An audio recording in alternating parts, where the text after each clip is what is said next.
It's the Morning Invasion with Dex and Steve-O on Star 88. I suppose we should get going. Yeah! Let's go. 10, 9, 8, 7, 6, 5, 4, 3, 2, 1.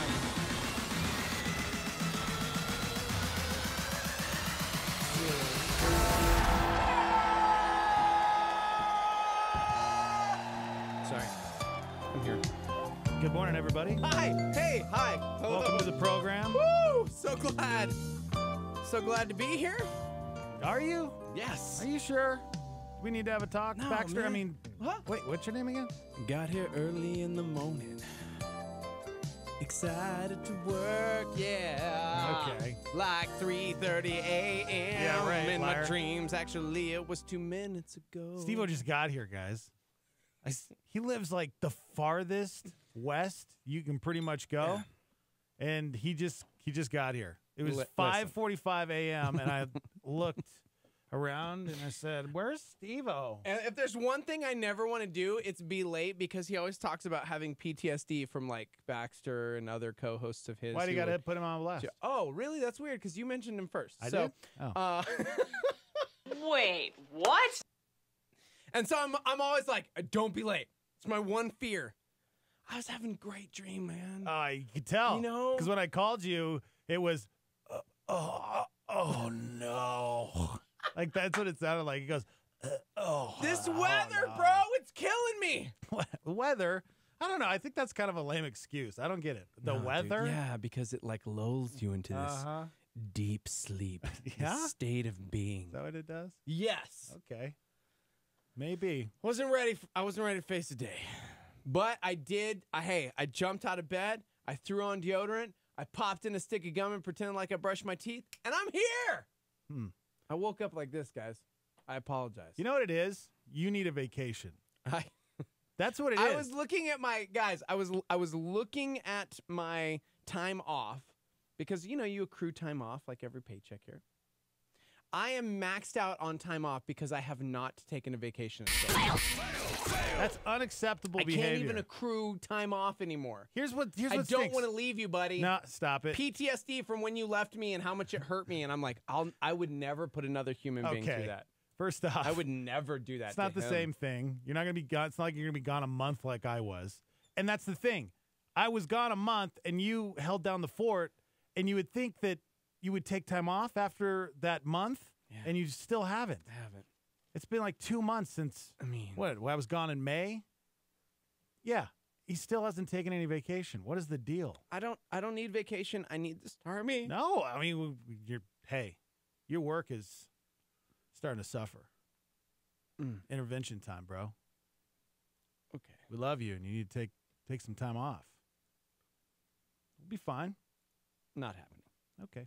Happy you want. Thursday. Welcome to it, guys. Live from the Dreamstar Remodeling Star 88 Studios. Dex and Steve-O. Good morning. Facebook Live, YouTube Live. We're hanging out. You guys can watch the show right now at Star 88 FM. Go like us, go follow us, go subscribe, and share the page if you get a chance. It's Mail It In Thursday. That's what I call it. Nope. Mail It In Thursday. Nah, man, I'm stoked. Coming up at 7. show. We man, it's only almost time to go to break. I wonder why. It's weird. Coming up at 7 is Brian Nixon. We got 3 degrees, and we got an hour with B-Nix. 40 minutes with B-Nix. We have 40 minutes with B-Nix. Oh, we only have 40 minutes? Birga's coming in at 7:40 to interrupt our time. What? We interrupt this program Hold for on. Birga. When did that happen? I booked it last night. I'm not sure if I was dreaming or if that's real life. Well, text her and say to come in at 8. She can't. She's got Oh, my gosh. an appointment at 8, and she can't any other time. So I said you should come in with B-Nix, since we're all friends. Oh, you know what? I guess all you're right. friends. You're right. She can come in with B-Nix. She's gonna come and hang out with B-Nix and talk a little bit about what happens when you just don't support rad ministries that you love. That's that. Oh, you know what? I like It's that. happening. Like if you don't support nonprofits, Yeah. what happens? This is what happens. Oh no. Yeah. Yeah. Oof. Sounds really uplifting. Guys, we're non-profit. Non-com. No, that's true. We are. We really are. and we need you to support us, or we'll end up like Birga. Oh, What? Yeah. amazing. Yeah, imagine, I was gone for a month. Imagine both of us gone. Okay, What? shut up. Listen, fearmonger. That's not what this That's is what about. you got to do, man. No, that's not what it's about. Strike fear in the hearts. Strike fear in the hearts. Yeah. That's right. I would love to kick off the show with an incredible story. And I think there's a lesson to be learned in this incredible story. It involves two 70-year-old men. Okay. 70. I hope when we're both 70 years old, we're just hanging out, man. Two cool cats, cruising around, meeting people, having a good time. Hey. Well, I can imagine that one of us is going to be like one of these 70-year-old Okay. guys, all right? I want to hear it. All right? Are they cool? Well, Are they awesome? Depends. Are they great dudes? It all depends. Are they roaming around? There was this 70-year-old guy. He was at Costco, Of course. Greenville, South Carolina. Sure. He was patiently waiting in line for the free cheese sample. At Costco? Yeah, they got the free samples. I'm telling you, bro. Well, That's what 70-year-olds do. as this 7-year-old was waiting for his free cheese sample, all of a sudden, this 72-year-old man cut the line, grabbed some cheese, and walked off. Well, the 70-year-old let it go. Yeah. He's wise. He's 70. It's like, all right, you know what? It's just what happens. Yeah. Well, this 70-year-old goes over to another sample. Is this what happens when you hit 70? You're like cruising Costco for the quote free samples, but really it's like, hey, let's scope out the sample girls today because they're usually like elders. same age? Yeah, Yeah. the same age, and it's like that's their version of Tinder. That's how they they don't date. really have like an app because it's like, what is technology? I shouldn't make fun of 70. That's like Bill and our boss's age, so I can't. Hey, Leroy, you want to go to Costco and check out the new get the crop? free Oh, what? samples. The new crop, What? Okay, so this 7-year-old guy who was being very patient, he walked over to this other sample. Yeah, of course. It was Standing the free in line. cheeseburger sample. Dope. That's probably going to be a big line. Popular with the 70s. As he's waiting for the free cheeseburger sample, he looks and sees the 72-year-old coming for the cheeseburger sample. Like to cut the line again? Probably, yeah. Oh, no. No. He's moving in to steal the cheeseburger sample. So, he confronted the guy, and the guy hit him in the head and knocked off his hat and glasses. Oh, my gosh. There's something that happens when you get old. You just don't care anymore. Some people just don't care. This is crazy. Yeah. It doesn't say what exactly, the 70-year-old guy said to the meanie head. Excuse me, sir.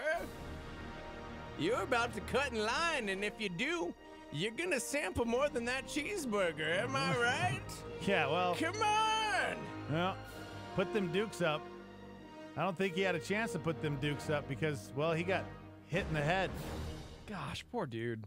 Well, the cops came, and after they talked to both of the guys and some witnesses, they decided not to make any arrests. Oh. I mean, when you're in your 70s, I guess you can get away with that. Probably? Yeah. It's the benefit of being old. Dude, our boy Paul, who used to work for Costco, said the samples are no joke. He used to watch people get plowed over, old ladies Oh. in scooters that just didn't want to wait. Yeah, that's the thing. Not People waiting in don't line. care. People don't care. People don't care. They just walk right up. At the worst is the people that have the basket. They'll pull up. Oh, yeah. And they'll block the way to get into the area you're trying to get into. Yeah. And it's like, seriously? And you're sitting there waiting, and they look at you, and they don't care. Yeah. You won't ever test your salvation? That's where you go, Costco. No, for real. How much patience do you have? Yeah. You pray for patience, you go hang out at Costco. Mm-hmm. Yep. Because nobody, man, and those lines get crazy. Crazy. Is there a lesson that we can learn from this story? Because I Not feel to like go to Costco. well, I feel like the 70-year-old guy did the right thing. If he confronted him in a polite way, I think he did the right thing. Mm-hmm. If he stepped in front of this guy and said some things you probably shouldn't say, was disrespectful, then okay, you crossed the line, Okay, old man. But here's the thing. They're 70 and 72 years old. They're in line at the Costco sample line. It's not like it's Disneyland where you're waiting an hour for a ride. These lines are what? A couple minutes at best. He sees a guy cut in, what? That took 20 seconds away from the line. Steve-O, you're not getting it, man. Love, dude. Just love that guy. Just, you know what? They're at Jerk the end of face. their life. This is their Disneyland. Yeah. That's what you're not getting. What does it say in the Bible? Like, what is it? 5 seconds is like 5 years to an old man? Is that biblical? Not biblical. Oh. As you get older, time Yeah. Time No. slows down? Nothing in there. Oh. For, yeah. Okay. Yeah. I get it. Time is short. You need that cheeseburger sample. But literally yesterday we were talking about the scripture that says, so much as it depends upon you, Romans 12. Live at peace with one another. Yeah. Just let the grumpy Let old the man guy get his move sample. out of the way and let the guy get his sample. Because then you got accosted. You got a cost code. I knew you were going to do that. Join us on Facebook, facebook.com/star88fm. Shout out to everybody this morning, especially our girl Amy. Amy just chimed in. Oh, Amy! I miss you so much, Amy. I got to see Amy yesterday. What? I did. I got to see her on Instagram yesterday. Oh. Yep, you can hang out with us YouTube and Facebook Live at Star 88 FM. We got a huge show today. 3 Degrees at 7 with B-Nix. Our friend here. Birga. Right now. Also at 9, we have Shock Therapy Live with Pastor Nate Heitzig. That's right. Get your questions in. We're live from the Dreamstar Remodeling Star 88 Studios. We'll be right back. Hang out.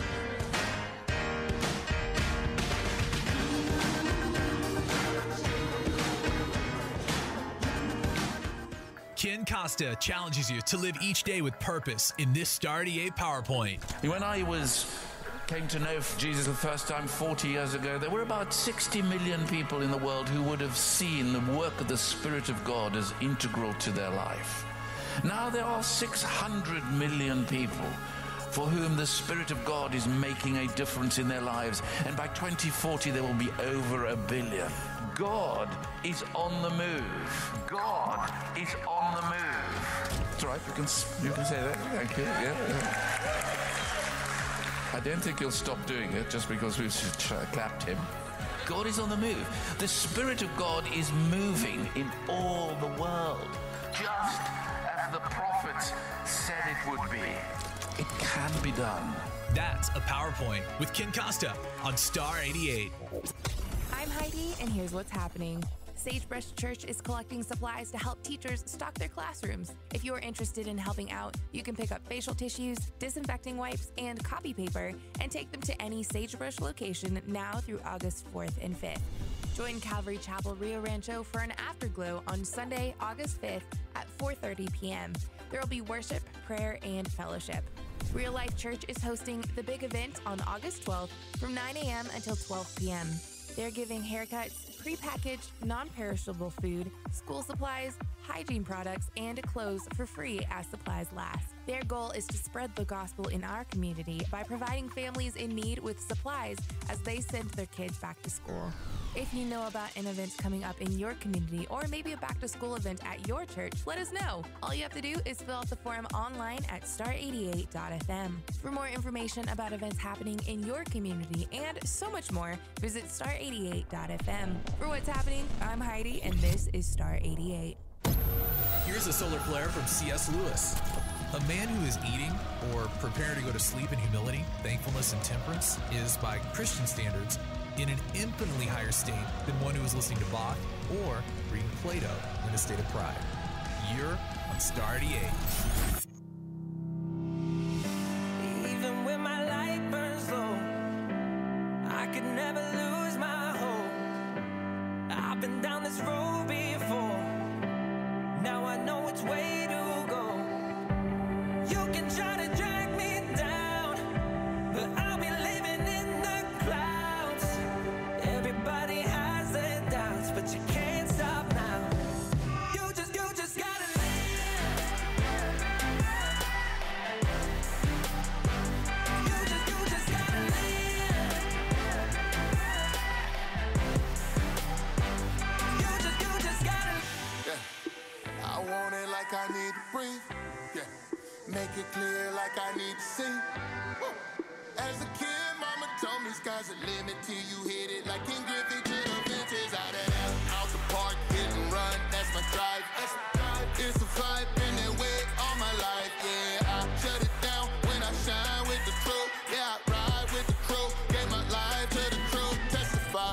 drown.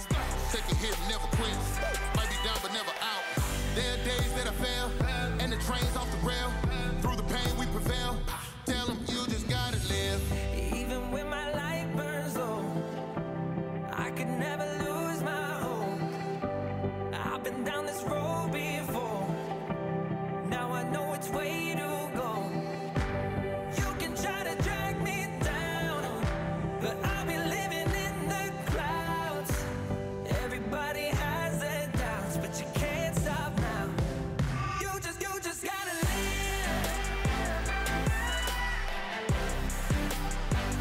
You just gotta live.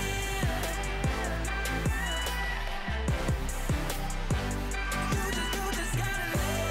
Even when my light burns low, I could never lose my hope. Just gotta live. Everybody has their doubts, but you can't stop now. You just gotta live. Living till there's nothing left. Lean on. We need you like there's no one else. Ain't nobody out here more like you. And with you that broke the mold, and ain't no more like you. That's for sure. I can't drop out like the top down on the coat. Tell them watch out when I walk, I make a move. Sunday morning with my hands up, like they got the handcuffs. Searching for some answers since mama passed cancer. And my sister left Seattle with a one-way ticket home. Hope she holding Chase and teaching him to speak some more. I know, gotta keep it going. Yeah, that's all it told me. Tell them you can make it when you know the one and only. Burning right beyond the fire. You were born to win, yeah, you're a fighter. Don't let your light just fade away. You just gotta live. You just gotta live. You just gotta live. You just gotta live. You just gotta live. I just wanna live. He wants you to live. You just gotta live. Even when my light burns low, I could never lose my hope. Everybody has their doubts, but you can't stop now. You just gotta live. Yeah. I just wanna live.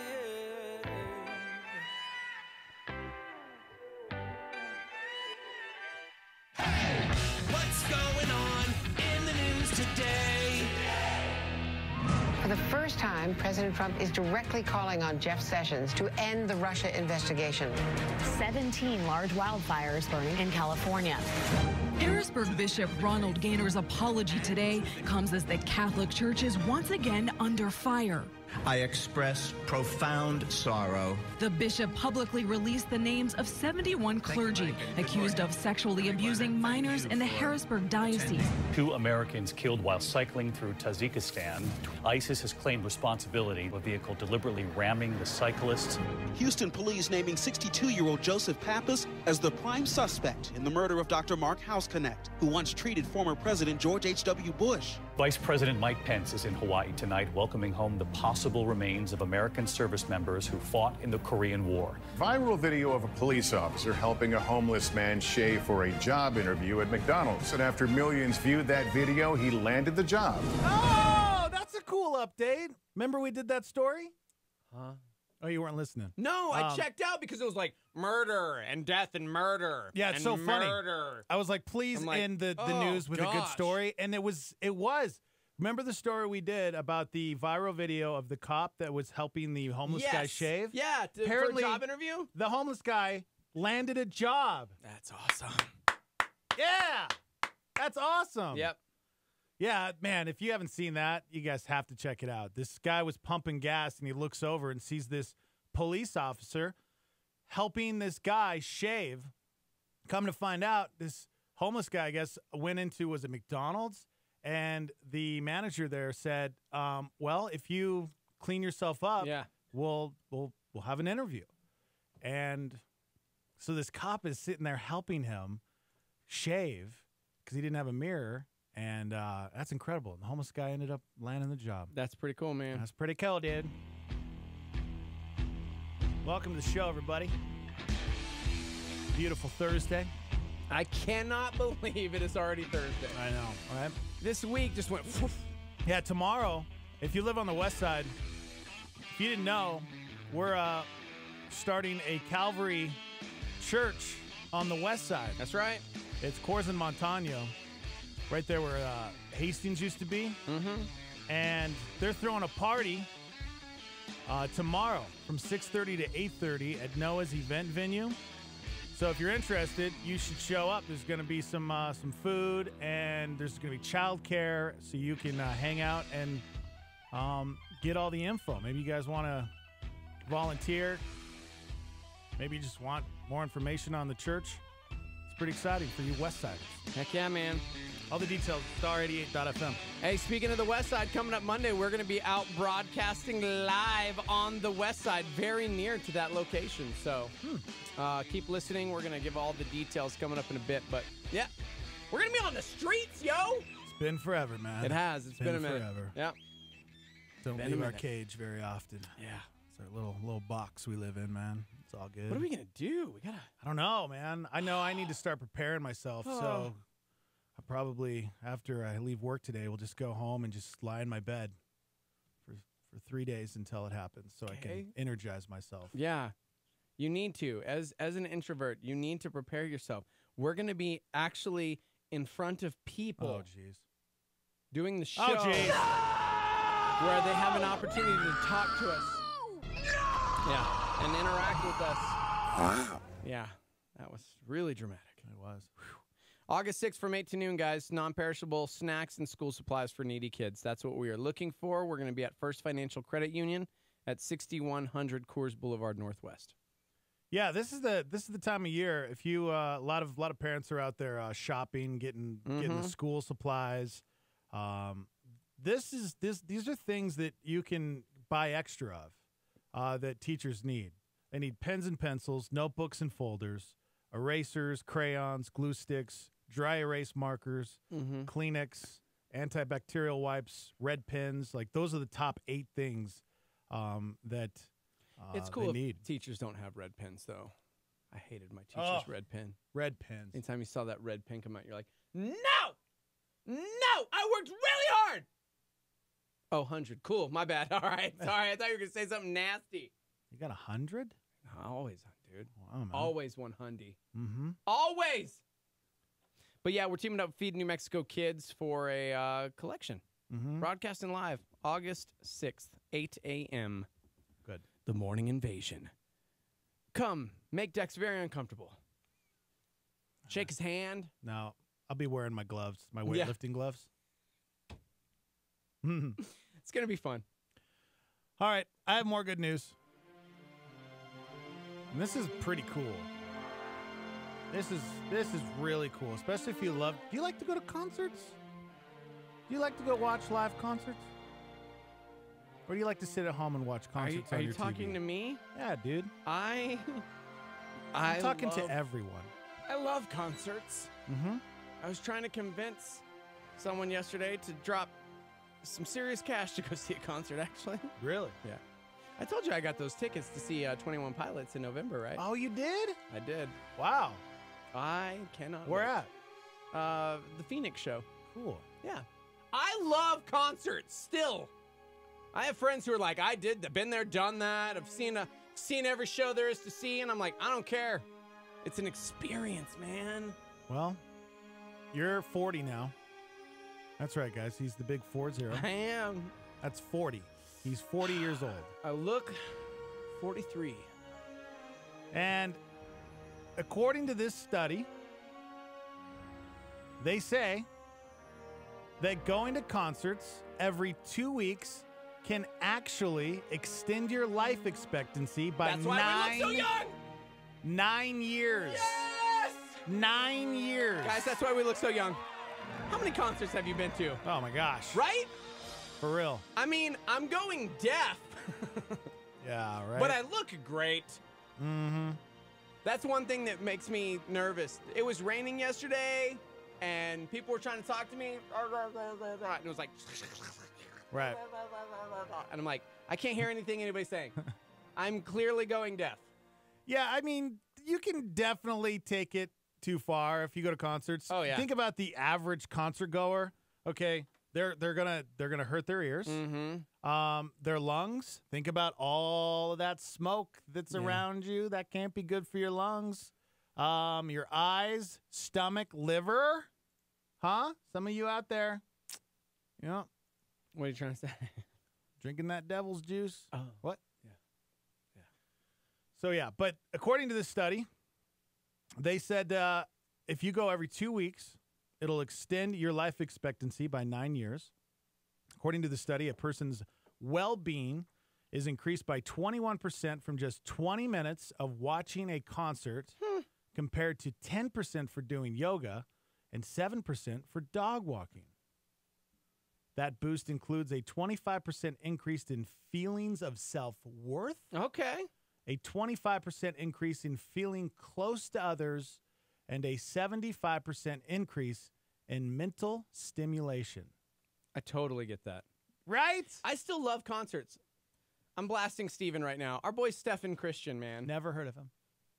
I think because he toured and was on the road with the Pumpkins and 30 Seconds to Mars and all these other bands. Anytime these big shows come, I'm like, dude! And he's like, yeah. I've been there. I saw him at this festival. Yeah, I opened up It's going to for be him. late.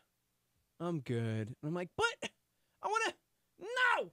I'll go to any show, man. Yeah, I love I'm not like going to you concerts. anymore. You I think I rarely was go. 28, 29 years old, and I finally said, I can't anymore. I drug you to the Korn show. Yeah, no. Whenever I go to a show, I'm glad that I went. Our boy Brian Head Welch, guitar player for the band Korn, him and Fieldy, both believers now, and we got to go It's a out and fun spend show. some time with them. Mm-hmm. And I seriously was like, for like 2 days. Oh, my gosh, right? Seriously, it was so loud, but it was like, it's okay. Got to wear them earplugs. Yeah. They say people who go to concerts every 2 weeks are also more likely to score well in happiness, contentment, productivity, and self-esteem. That's cool, man. Now, that's a study out of Britain, so I don't know how much you can trust the Brits. But I trust him, bro. I've been watching Luther. Oh. Idris Elba. He's Yes. British. Mm-hmm. I trust him. Of course you do. I trust him. He's one of the greatest. He's a good man. It's one of the greatest characters of all time, in my opinion. He's a good man. Mm-hmm. Yep. So, yeah, concerts. I honestly, I would have never have thought that just going to concerts every 2 weeks and all you Yeah. got to do is spend 20 minutes there, that would increase so much. That's like your dream. Yeah, Going 20 to minutes. a concert Like and then 20 minutes I'm later out. being like, I'm out. I'll Yeah. see you guys later. 20 minutes. I used to drag Teo to shows. When he lived here, he was my concert buddy because like he still kind of cared. He was always like down for the experience. Yeah. And you're like, it's after 8 p.m. Well, My hood is on. I'm going to bed. I think it makes sense because so many of us out there, we work hard at our job. Yeah. Or we're at a job that we don't like. Mm-hmm. And maybe we have a family, and so we immediately get home from that job that we've been working hard at. And you just want to stay home with the family? well, you want to stay home with the family, Ugh. but just think of how beat down you are from Yeah. life, from family, and work. And Mhm. so going to a concert and just letting loose and having a good time. Sounds awesome, man. Right. I currently have 3 in my in my little wallet lineup. Like 21 Pilots tour coming in November. Not here, but I'll be there. Thrice is coming here. Thrice will be playing. Lauryn Hill's coming. We've got tickets for that. Yeah. I love concerts. I really do. I love the experience. I have a friend oppositely who will never go to shows. Really? Yeah, it was the weirdest philosophy. We were talking one time, and I realized I can't be your friend anymore. This is no joke.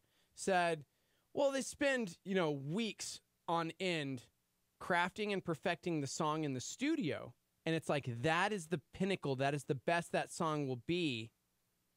And then they put it out on an album. And then they go and try and recreate it live, and it's never the same. And I'm Wow. like, he was not a musician. Yeah, that's And weird. I'm going, that's the weirdest thing I've ever heard. Yeah. I mean, I'll go support my friends, like, if they're doing something, but no, I don't like See, concerts. I think I'm most like, people are the opposite, though, because most of us know, of course, they're not going to recreate that sound that you hear on a CD. But when you have phenomenal artists that can. No, right. I immediately just thought of Linkin Park. Yeah. They did everything live. The samples, the pads, the everything. King's Kaleidoscope worship band. They same thing, like similar style where it's like they're producing all of these sounds live on stage, and you're going, yes. I love it when you have a phenomenal artist who can pull something. Maybe like he's that. just had a couple bad experiences, because there are sometimes you go watch your favorite band and holy cow, the sound. It could be the venue, it could be the sound guy. Yeah. It might not be the band's fault, but some bands just can't play live. Yeah. Either. So I don't know. Maybe he just got Blindside. Yeah, I don't know about that. I think they're amazing. Yeah. Christian was amazing live, but Simon sometimes he'll get off track. Really? The guitar player. Oh. Yeah. If you see, I'm not a musician. I couldn't even tell. But see, again, that was for our anniversary. Christy and I went to New York to catch Blindside because they weren't playing in the States anymore. I mean, we really do enjoy concerts. That's good, man.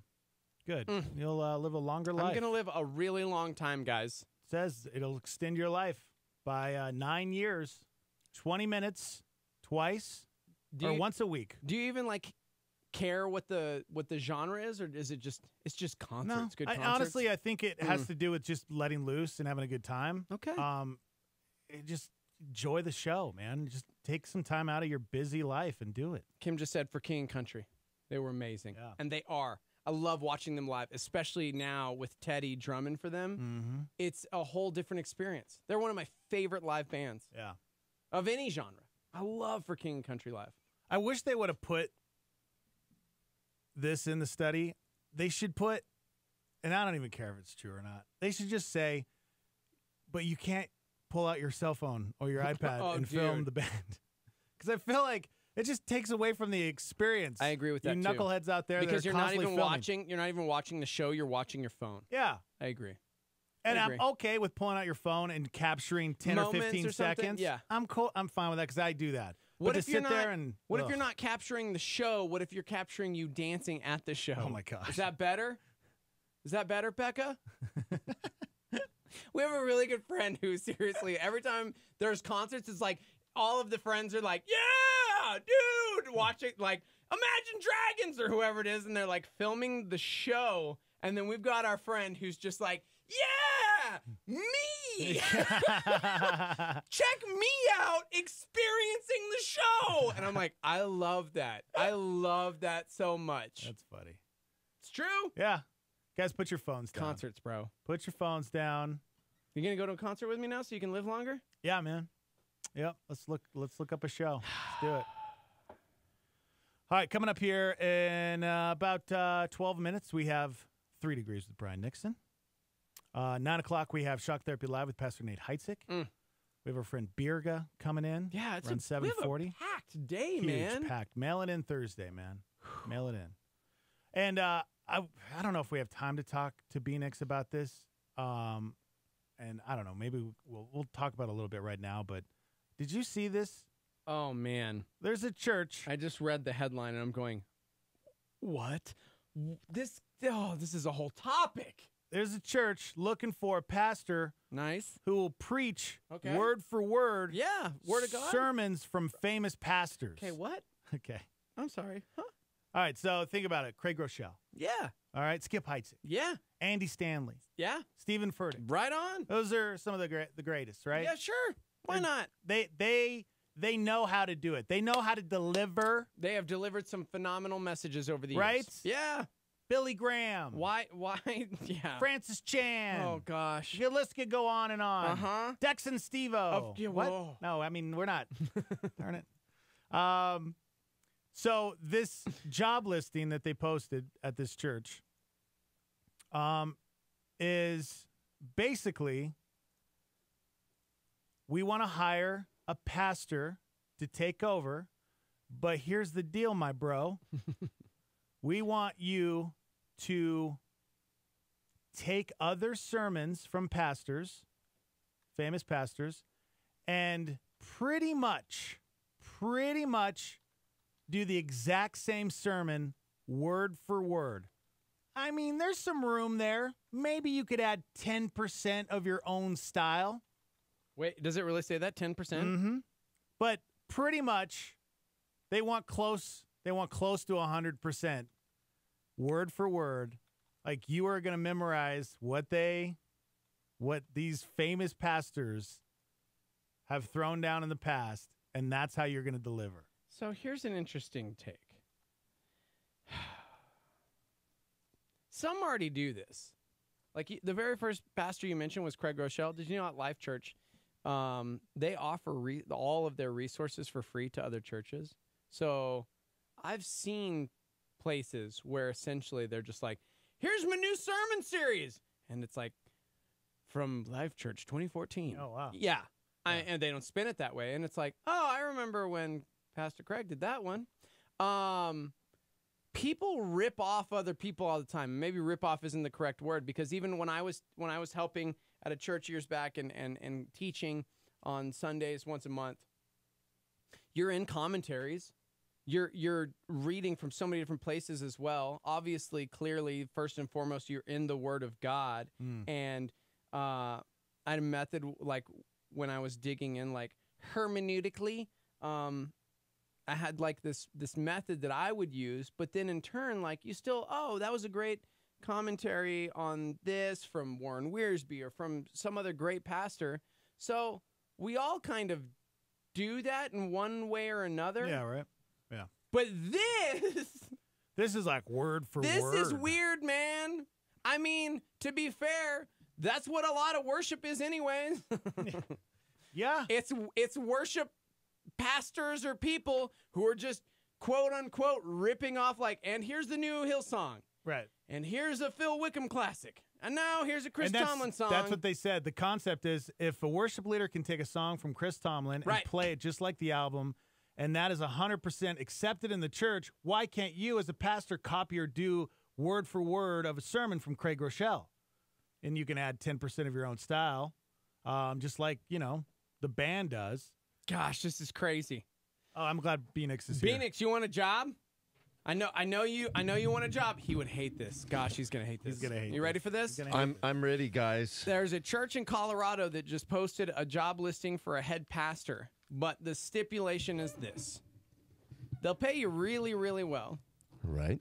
You don't even really have to do anything. It looks like 90%. What did they say? The pastor's taking home 90% of the weekly tithes. Yeah. So like, you could make a pretty solid buck. Is that really high to take home 90% of the weekly tithes? I mean, is that even ethical? Okay, so anyways, the job posting states that you will be the head pastor, but you will be regurgitating word for word other great pastors' teachings.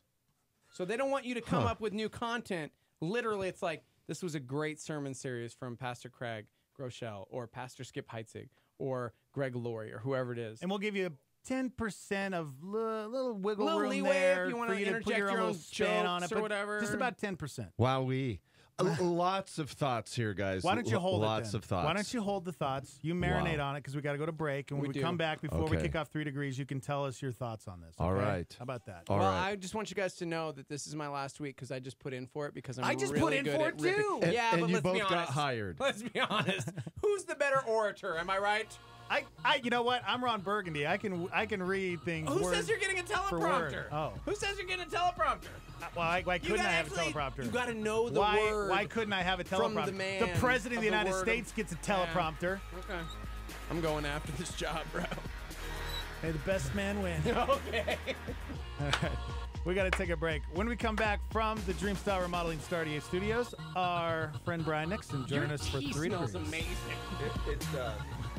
It was Earl Grey. Oh, so we'll be right back. Hang on. All right.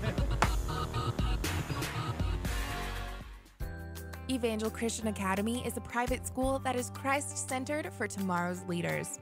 With affordable tuition, small classes, a great sports program, and a secure facility, Evangel strives to equip students for the work God has for them. Our high school utilizes dual credit through C&M by offering 4 courses on our academy campus taught by our staff. Evangel uses a leadership-driven and individualized learning model to help prepare your student to stand strong in their faith and be ready for the real world. To further speak to individual students with various circumstances, we have a Christian-focused online homebound program for up to 20 students, grade 6 through 12.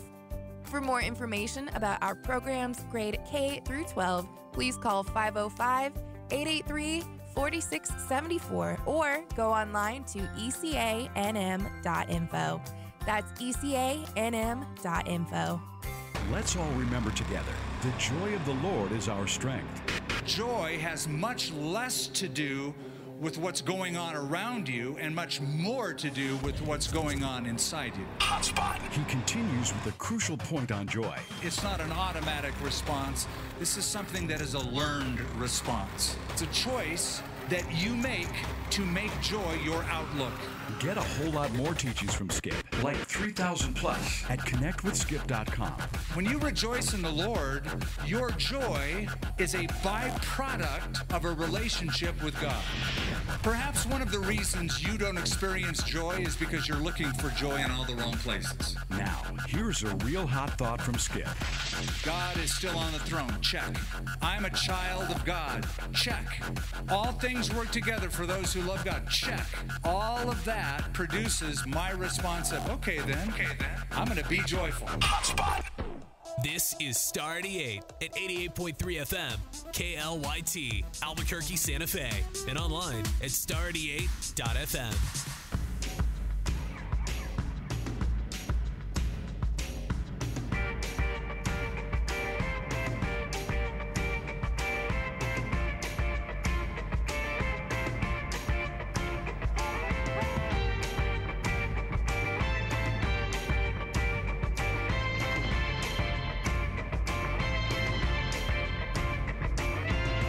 Romantic love is the least of these. It comes and goes so easily. Romantic love is a fickle friend. You wanna know what love's about. Give it when you feel nothing. I'm never gonna give you up. I'm never gonna give you up. Spotlight, I've got a spotlight. I'm never gonna give you up. Never gonna give you up. Spotlight, I've got a spotlight.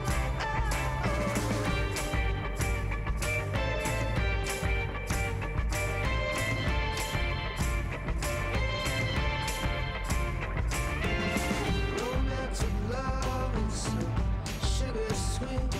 It comes and goes so easily. Tangle loves and set us free. You wanna know what love's about. Give it when you feel nothing. I'm never gonna give you up. I'm never gonna give you up. Spotlight, I've got a spotlight. I'm never gonna give you up. Never gonna give you up.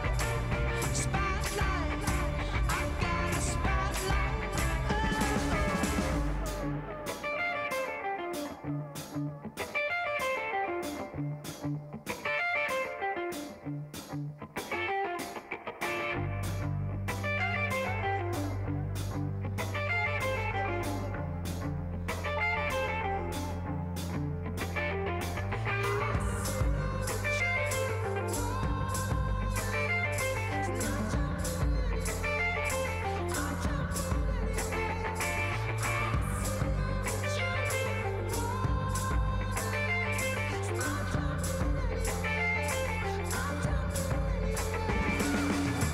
I'm never gonna give you up. I'm never gonna give you up. Spotlight, I've got a spotlight. I'm never gonna give you up. Never gonna give you up. Spotlight, I've got a spotlight.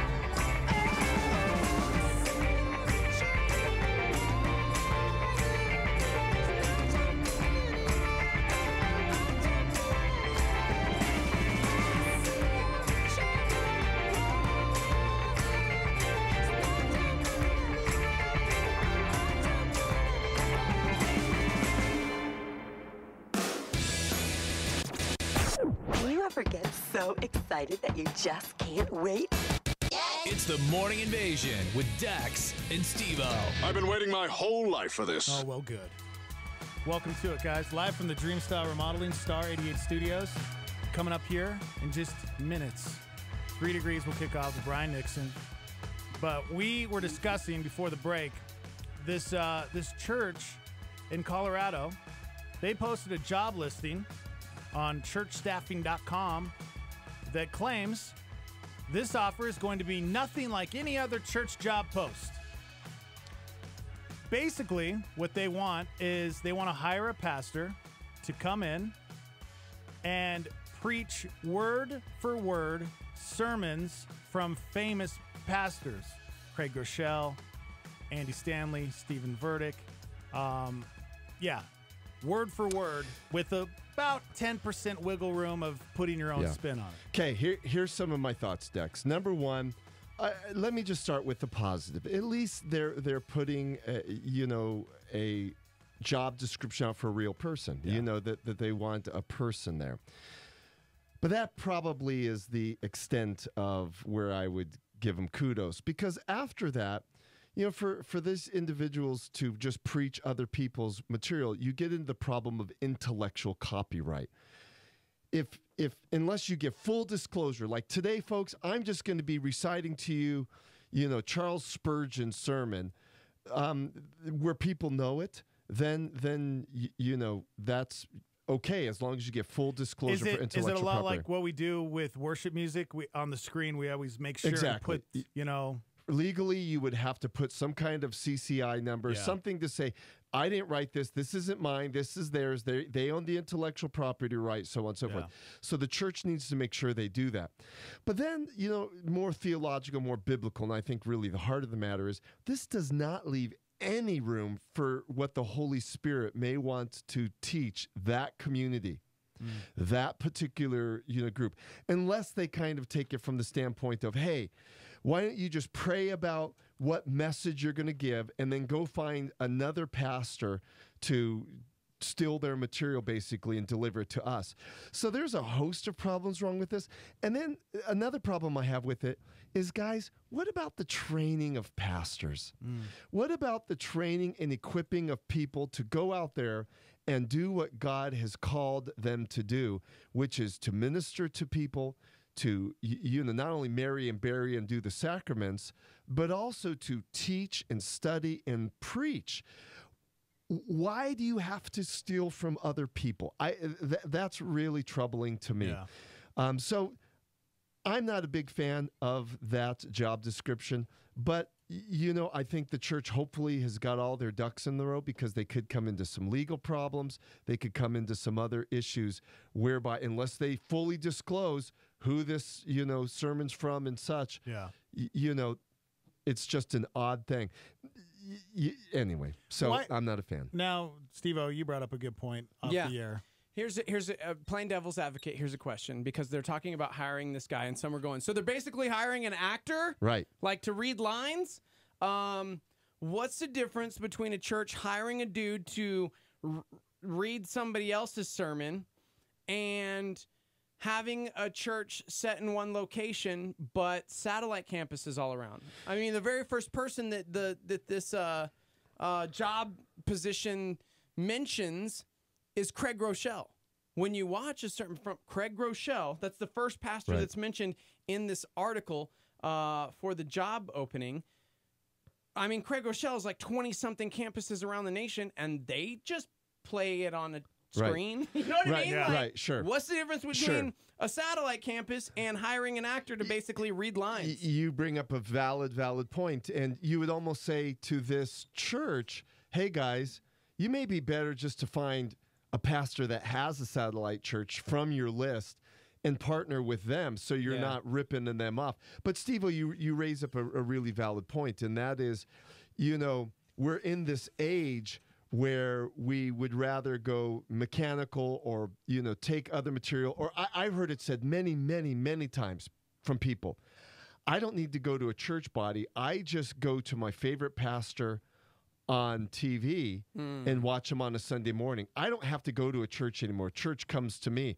So if I'm in the mood for this person or this person. I just go to that person and get fed. I don't even have to go to a church body anymore. So we are in a very fascinating time in church life. And here's another principle, guys. What you win people with is what you win them to. So if you win them with a particular format or you win them with a particular music style, that is what these people are going to expect. So if you're winning these people with just copped sermons from, the popular modern pastors, they're going to be expecting that all the time. But what happens if that church one day decides to switch gears? Then you've got all these dilemmas. So I just see that model as being very troublesome. Yeah, it's really weird, man. I'm not gonna lie. And of course, I'm being a little snarky because there's also the very fundamental difference for satellite campuses that I think of. The fact that we just had Jesse in here, who's gearing up to launch our Westside campus for Calvary Church. Our boy Keith from Oklahoma City, who came here to plant or to be part of the Life Church satellite campus. Sagebrush has a bunch here. And the difference is they have campus pastors who are still there, who still very much oversee live and breathe everything. the word of God. And yes, and are still phenomenal pastors. They're just not the teaching pastor. And so these guys, this church is essentially hiring an actor. Exactly. Versus hiring a campus pastor with a heart for ministry. Yeah. So that's another difference. Yeah. I'm trying to play devil's advocate, but I'm like, I don't want people who go to a satellite campus to think that I'm like dissing their satellite campus. Right. No, you bring it up as a valid point. You still have campus pastors, not lead projectionists. So it's cool. Exactly. How would that look as far as, let's say it's a church not even affiliated with Craig Rochelle's church or, Calvary Albuquerque, and all of a sudden this church in this little town in Colorado wanted to start playing sermons from Skip Heitzig and Craig Rochelle, but they have to seek permission first? Well, generally, no. I mean, because most of these things have live streams. You could get them on YouTube, and if there's public access, you could watch them for free. And there are people who do gather around some of these, these pastors and watch for free. But it's a little bit different than saying, okay, this is, let's just say, this pastor giving the message and we're gathering around watching him versus another person who's assimilating the exact words and then transmitting those as if they were delivering the message. Now, again, if they give full disclosure, hey guys, next week I'm going to be delivering Andy Stanley's message, then you could go, okay, as long as they've given the credit where it's credit's due and full disclosure. But then here's the thing. The church should investigate. Would you record it? Should you videotape it? Should you do all these things? Because then if I were Andy Stanley and you just gave my sermon word for word, sure, there would be like, hey, that's great. You've given full credit. You've given me whatever. But please don't sell it. Please don't profit off of it. Please don't. And you go down this list of things because you should not be taking my intellectual property right and selling it as a CD to your congregation. But it's God's intellectual property, B-Nix. I think you need to understand. Yeah. I'm just kidding. Here's I get another it. question. Here's another this is, and then we got to move on to 3 Degrees because I want to get into 3 because Degrees. I have so much good stuff. Good, because we got Birga coming in at like 7:40ish to hang out with us, and Birga. Good old Birga. Good old Birga. So, that's not even the most controversial part of this job posting to me. Like, this is part of the job posting. The pastor's salary, quote, would be linked directly to tithes, with the pastor taking home 90% of weekly tithes given by the congregation. We have everything needed for the church except the pastor. We have a great praise team. We have funds for advertising and more. Your salary is 90% of the tithes and offerings for 1 year to sustain you, and we will pay all of the bills. Sounds in pretty full. sweet. For 1 year, that's just kind of odd. Then what is it after 1 year? Yeah. But that's weird, right? Like, I mean, it is weird. Imagine being a congregant and knowing, like, hey, 90% of my tithe is going directly to this dude on stage. What if the sermon is lame? Yeah. You know what I mean? Like, oh, well, this week was weak. I'm not tipping the pastor this week. Yeah. That's what it feels like. Yeah. This is a weird church. Again, is. Colorado, where weed is legal. I'm just saying. I just want to point that out. Yeah, that's an odd. That's an odd thing. It almost sounds Amway-ish. It almost sounds like, pyramid scheme. I don't know. Yeah. I just have problems with it from rooftop to basement. Well, I applied, so I'll see you guys later. I did too. I did too. You guys ready though? Yes. Where's my dude. music? Woo! Where's my music? Let's get into this. All right, guys. Welcome to 3 Degrees. Hi, Brian. It's good to be here. I've got some really fascinating events that I'm not expecting you guys to know these. So I'm just going to say on this day, and I'm not going to quiz you for these first two. But then I am going to get quizzing you guys. And you better have your thinking caps on. I have mine on. Because what is today, guys? August 2nd, 2018. August 2nd. So on this day, in 338 BC. It was a good year. Yeah, that was a good year. Philip II defeats the forces in Athens, Greece, and it started the Macedonian takeover of Greece. Dude, that directly inspired Star Wars: A New Hope. No, I didn't. It was about a band of rebels.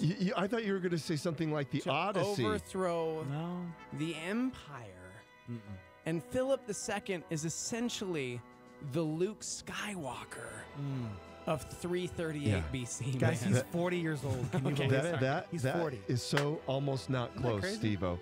Okay, here's another one. You may get this one. In 216 BC. Okay, here. Getting a little closer. Go back. We're getting there. We're getting there. Go back into your brain. mind, in your brain. That was in a dark time. 216 That was a dark BC, time. the Second Punic War occurred. Who defeated the Romans? And the Romans were numerically superior. They had the bigger army. They were the more vicious people. But this guy came in, and he defeated them. His name was Hannibal Boris. That's exactly right. Leonited. Leonited. Hannibal and it feels Boris? so good. Hannibal was the guy that Did defeated. you just Google that? No, I did not. You're such a jerk. It's true. Look. Hannibal. Look at my phone, bro. Hannibal trust you. did defeat. Is this real? This is real. Yeah, dude. Oh. I studied before. He got it. Such a jerk. It's not Boris, is it? It's like Hannibal, like Lecter. Yeah, Hannibal. I was going to say Leonidas because, 300, that was around the same time. Yeah. Good job, though. So I wasn't even quizzing you. I was just going to give you that one. Okay. On this. You studied? Yeah, dude. I hate Okay. you. On this day in 1776. Oh, well, duh. What? August 2nd, 1776. Remember, the quarter is the July 1776 quarter. Dude. So because what, it commemorates. what officially happened on this day in 1776? Dude, signed the Declaration of Independence. That's exactly right. Thank you. Gosh, I hate Thank you. You did See what happens study. when you study, bro? Yeah, but I know Actually, that. I didn't study that one. So I just Okay. knew Well, that one. duh. I mean, All right. Okay. I watched Turn. All right. You ready for this one? Yes. Okay. Now, I'm going to give you the gist of what happened on this day, but then the follow-up quiz. So Dex couldn't have studied for this one. Okay, good. Okay, here we go. Yeah, So on- History.com can't tell you this, jerk. Darn it. On How did this, you know? On this day in 1832, the Battle of Bad Axe in Wisconsin happened. Whoa. Hey, we're a family station. Bad Axe. A-X-E, guys. Yeah, sure. The Battle of Bad Axe. Yeah.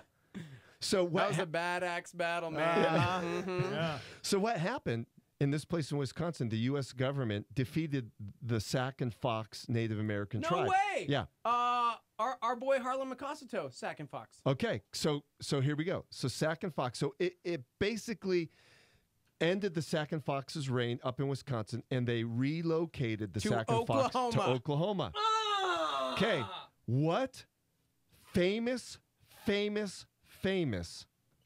all around, some consider him the greatest athlete that ever existed, came from the Sac and Fox. Jim Thorpe. Jim Thorpe. Darn it.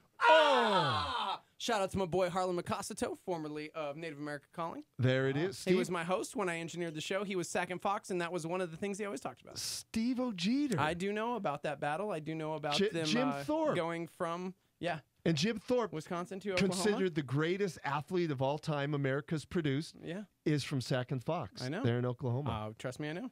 Steve, have you ever read Jim Thorpe's biography? I have not. It's good. I've Okay. read it. I've read it twice. I've read it. Boom! What you got now, history buff?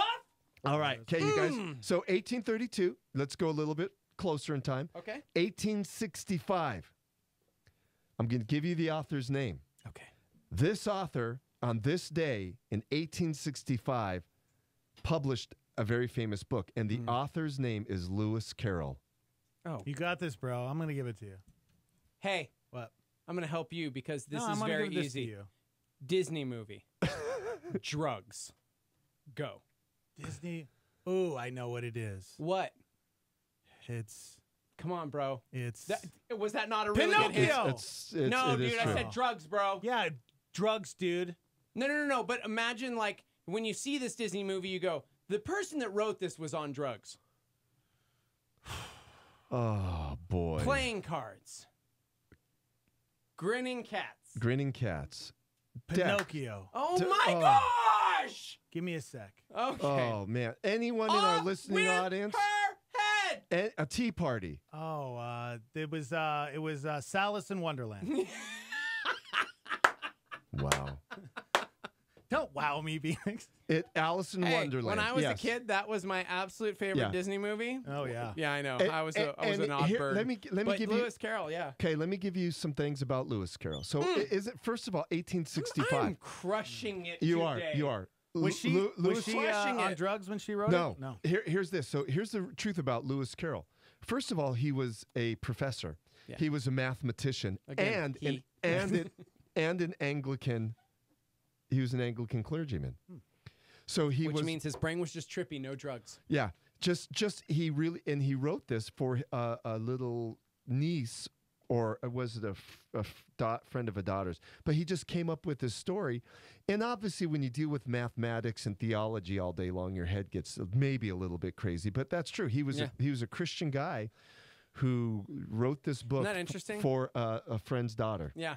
Christian dude, and some like that was like banned back in the day because it was like, this is psychedelic. Yeah, this right? is clearly made by a crazy man who likes drugs and an iron butterfly. No, Right? Lewis, seriously, if you ever get a chance, Cookies and brownies and Yeah, stuff. Okay. Indigata Vita, baby. Okay, I gave you a few things, but what else was Lewis Carroll really at the cusp of? Not again. Listen to the date. LSD. 1865. I mean, this is a long time ago. He published Alice in Wonderland. So he was a Anglican clergyman. Yeah. He was a mathematician. He taught math in school. But what else was he at the cusp of that had just been invented? Come on, bro. 1865. I know, 1865. Whew. You guys know this. The I know. train, bro. Close. Trains were invented actually in the late 1700s, but came to prominent use in the 1860s. You're right. No, the Guns. camera. Oh. He was one of the guys that first started to use the camera and take pictures cool. of it. Again, he had a scientific mind. He was fascinated by these new inventions and contraptions, and he started to take pictures. This is my favorite hour of the week. Aren't pictures just like that's time travel captured? You Yeah. are. You are good. Okay, so Lewis Carroll, Not what I was gonna fascinating character. Fascinating character. There's great books on Lewis Carroll's life. Okay, you ready for this one? Yeah. Ready. Okay, you'll probably get it, but most people don't know this known fact. On this day, in 1934, on this day, an artist becomes the commander-in-chief of Germany. On this day. Adolf Hitler. That's Yeah. exactly right. Most people don't realize that Hitler Wait, was what? an Are you artist. kidding me? Did they never read Slaughterhouse-Five or no? What movie or what book was it referenced in? Kurt Vonnegut. referenced. Yeah, I Yeah. know, but I'm saying what Kurt Vonnegut wrote about. Slaughterhouse-Five, Was it yeah, Slaughterhouse-Five that he referenced Hitler in? Yeah. Okay. So Dang, dude, come on, give me some love, Steve-O, dog. wow. Kurt, I just referenced Kurt Vonnegut. You did. In And that's Slaughterhouse actually, 5. and so that's where I learned. I was like, this can't be real. And I remember back then I was in high school and I had to I started researching it myself. That wasn't even like a school book I had to read. I just loved Kurt Vonnegut. Yeah. He's a little weird. No, but- Kurt Vonnegut's really considered one of America's great authors, more modern artists. Well, there you go. He's incredible. But what people don't realize is that Hitler was an artist or wanted to be an artist, and really the art world kind of shunned him. They thought, that's nice, but you're really not, you don't have what it takes to be an artist. So he started to get into politics. Which is interesting because I hear looking back, if you look back at his art, it's actually really good. Yeah, he was a good representation, but you have to understand at this time in art history, it had already started to change and Right. transform itself. You had Van Goghs and so on and so forth. Man, imagine if he had just been established as a phenomenal artist. Had he Wow, been, you just said that he's a good artist and I said a phenomenal artist, yeah. Yeah. Adolf Hitler, huh? so Yeah. Wow. He what's was. interesting That is sounds a little. Okay. a friend of mine by the Evil. name of Richard Weikart, who is a professor of the college I went to in my undergraduate days. He wrote a book called Hitler's Religion, and it is truly a fascinating read of how Hitler took all these worldviews, all these philosophies, borrowed from different religious systems, put them in a blender, and created what we would know as Nazism. Well, that's why everybody followed him, including the church. He Exactly. was you know what I'm going to say? Another quote unquote. You love Adolf Hitler. He was an incredible orator. He was. Why did you do this? People listened to him. Yeah. Maybe he So should much have so that, applied like, for this church. Maybe. Because and I only know some of this because of Dr. Erwin Lutzer. He's written multiple books about Hitler because it's true. Where was the church in 30s and 40s Germany? Oh, a lot of them were following suit, just going, okay, just eating him up because he was a brilliant orator and people were like fascinated by his work. Charismatic man. Yeah. And I would encourage, but I mean, if you are interested in that time period and you're interested, how could someone become so demented? Where did he get all of his ideas? Meth was one as well. But where did he get all of these ideas? Get Richard Weichert's book, Hitler's Religion. We sell it, or we did sell it in our bookstore here. It's a fascinating look at how worldviews do shape. I mean, he was really into Darwin, obviously. He was into all these different, existential type ideas, and he mashed them all together. And you're right, Steve. He gave lip service to the church, but he wasn't a Christian. No. He would just basically say, I need that group, much like politicians do today. I need that group behind me. And I'm going to say whatever is going to tickle their ears so you get behind me. And then I'm going to do, then basically, and Reichert actually documents it, some in his book. He'd literally talk to the church leaders, smile, say, oh, yeah, shut the door and, call them names, blah, blah, blah. Dude, and the church ate it up. It's unbelievable to me. They did. Actually, it's totally believable because we're sheep. So, Steve-O, can I just say publicly on a radio station, you're doing very well this morning. Hey, I did not study. This is you should sleep in more often. You're just kind of in my wheelhouse right now. You knew about he loves Adolf Hitler. You knew the Sack and Fox. Gosh. You know a lot, and it kind of worries me a little bit. The Sack and Fox. No, he knew Sack and Fox. He knew Jim Thorpe. He knew Alice in Wonderland. He got Hitler. Okay. Here we go. You guys ready? No, too much pressure now. On this day, in 1962, so on this day in 1962, Robert Zimmerman changed his name to what? Oh, no. Dang it! On this day in 1962, Robert Zimmerman changed his name to what? Paul McCartney. Really? So very close. No kidding. Come on, buddy. Different side of the pond, but so very close. Different side of the pond. Robert Zimmerman changed his name to what? Is anyone chiming in on? I mean, come on, people. To Bob Larson. You are so close. So close. Bob Dylan. It's Bob Dylan. Come on, bro. Bob Dylan changed his name from Robert Zimmerman. Were you messing? Did you know it was Bob Dylan? Bob is just short for Robert. Okay. So. And speaking of which, guys, and I've mentioned this before, and I gave it to Skip for his birthday. There is a spiritual biography on Bob Dylan, which, again, is well worth the read. It's called Bob Dylan, A Spiritual Life, and it kind of chronicles his use of the Bible in his lyrics. It talks about his conversion to Christ, and then what a lot of people say, well, he just left the faith. And really, this guy points out, no, he didn't. Yeah. He just stopped doing it because he got so much backlash. And, one of the things that apparently this book brings out is how Bob Dylan truly became disappointed at how divisive the church was. As a Jewish guy coming in, he thought everyone would be on the same team, so to say. And he just realized, wow, well, think about when you're a new divisive. Believer, right? You're just so excited and like almost overzealous to like serve and be a part of it. And then you get in there and realize it's made up by broken humans who are divisive and arguing. And here's another crazy fact is that he was at times he was in such a dark place that he actually started painting. And I have a little piece here. Tree. This is him. He lives right there. Start with just he loved to touching the paint canvas. Trees. Use just the corner of the brush. Bob Ross, man. Bob Ross. That's begin pushing. No, it's not Bob. Bob Dylan be like, slightly and then we just move hey, over Dex, here a little bit. Dex, can I say something though? Yeah. You're poking fun at Bob Ross, but the truth is Bob Dylan did start to paint when he went through a crisis. Exactly. Boom! boom. So Let's Bob decide. Maybe there's a happy tree. Wasn't there like that? That was like, there's a happy tree. So Bob and Dylan I'm going has over shown here. in art galleries, and as a matter of fact, what Bob Dylan is doing now is he's doing sculpture gates. Oh, really? Yeah, I've seen those. They're incredible. they're incredible. They truly are. So Bob Dylan is an amazing talent. So, but on this day, he changed his name from Robert Zimmerman to Bob Dylan. All right, we're not finished, guys. Okay, you guys will get this one. You'll get this one. I hate when he does that. Okay, on this day in 1973, this director had his major film debut with American Graffiti. Got this, dude. I know I've got this. Go ahead, just this take is like literally. I'm trying to help you. Caddyshack. There was a dude who was originally a carpenter.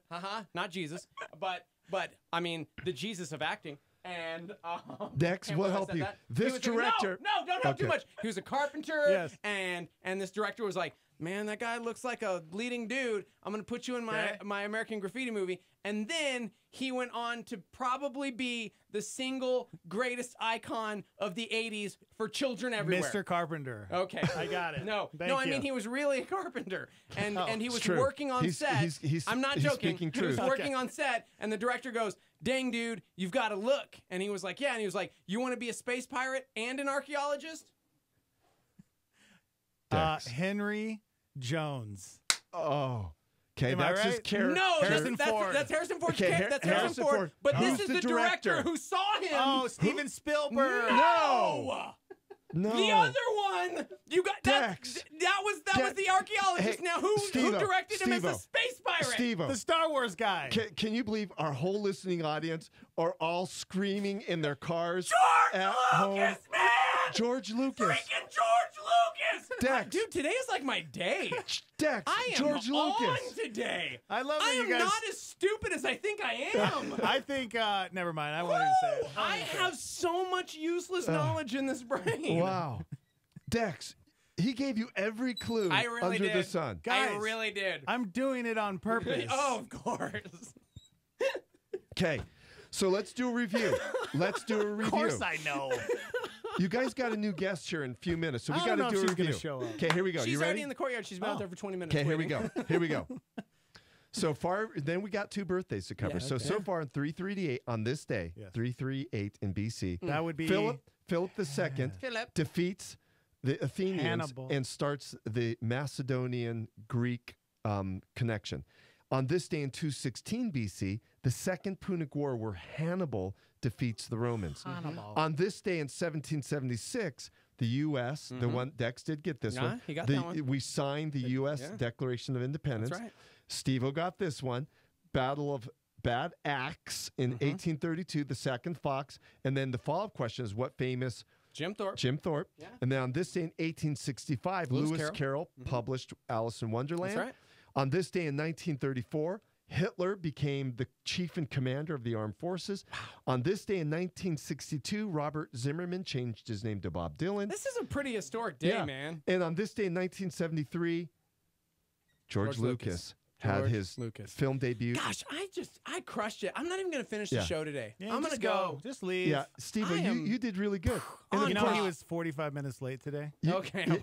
you know George Lucas went on, of course, Dex to Oh, to create do the some Star of the Wars. Mission right? Impossible. Yeah, I don't. That's You know Star Wars. You've heard of them, Oh, right? yeah. yeah. Okay, here we go. Okay, These okay, are a little bit more difficult. These are the birthdays. I'm going to give you the writer who was born on this day's name, and you have to name one book they wrote. And it is difficult. But on Okay. this day, in 1924, James Baldwin was born. Now, James Baldwin was one of the first nationally recognized African American writers. He was brought up in a Pentecostal church, but then turned his back on it because he thought the church was too much involved with racism. And he started to document, not only through novels, the African American experience, but he also wrote about his life later on. So can you name one James Baldwin book? I mean, he's very popular. As a matter of fact, Uncle Tom's Cabin. that was a long time before James Baldwin. Okay. And that was by a white woman. Oh, okay. Okay, it's tough. I realize this was James tough. Baldwin. Was that his pen name? Yeah.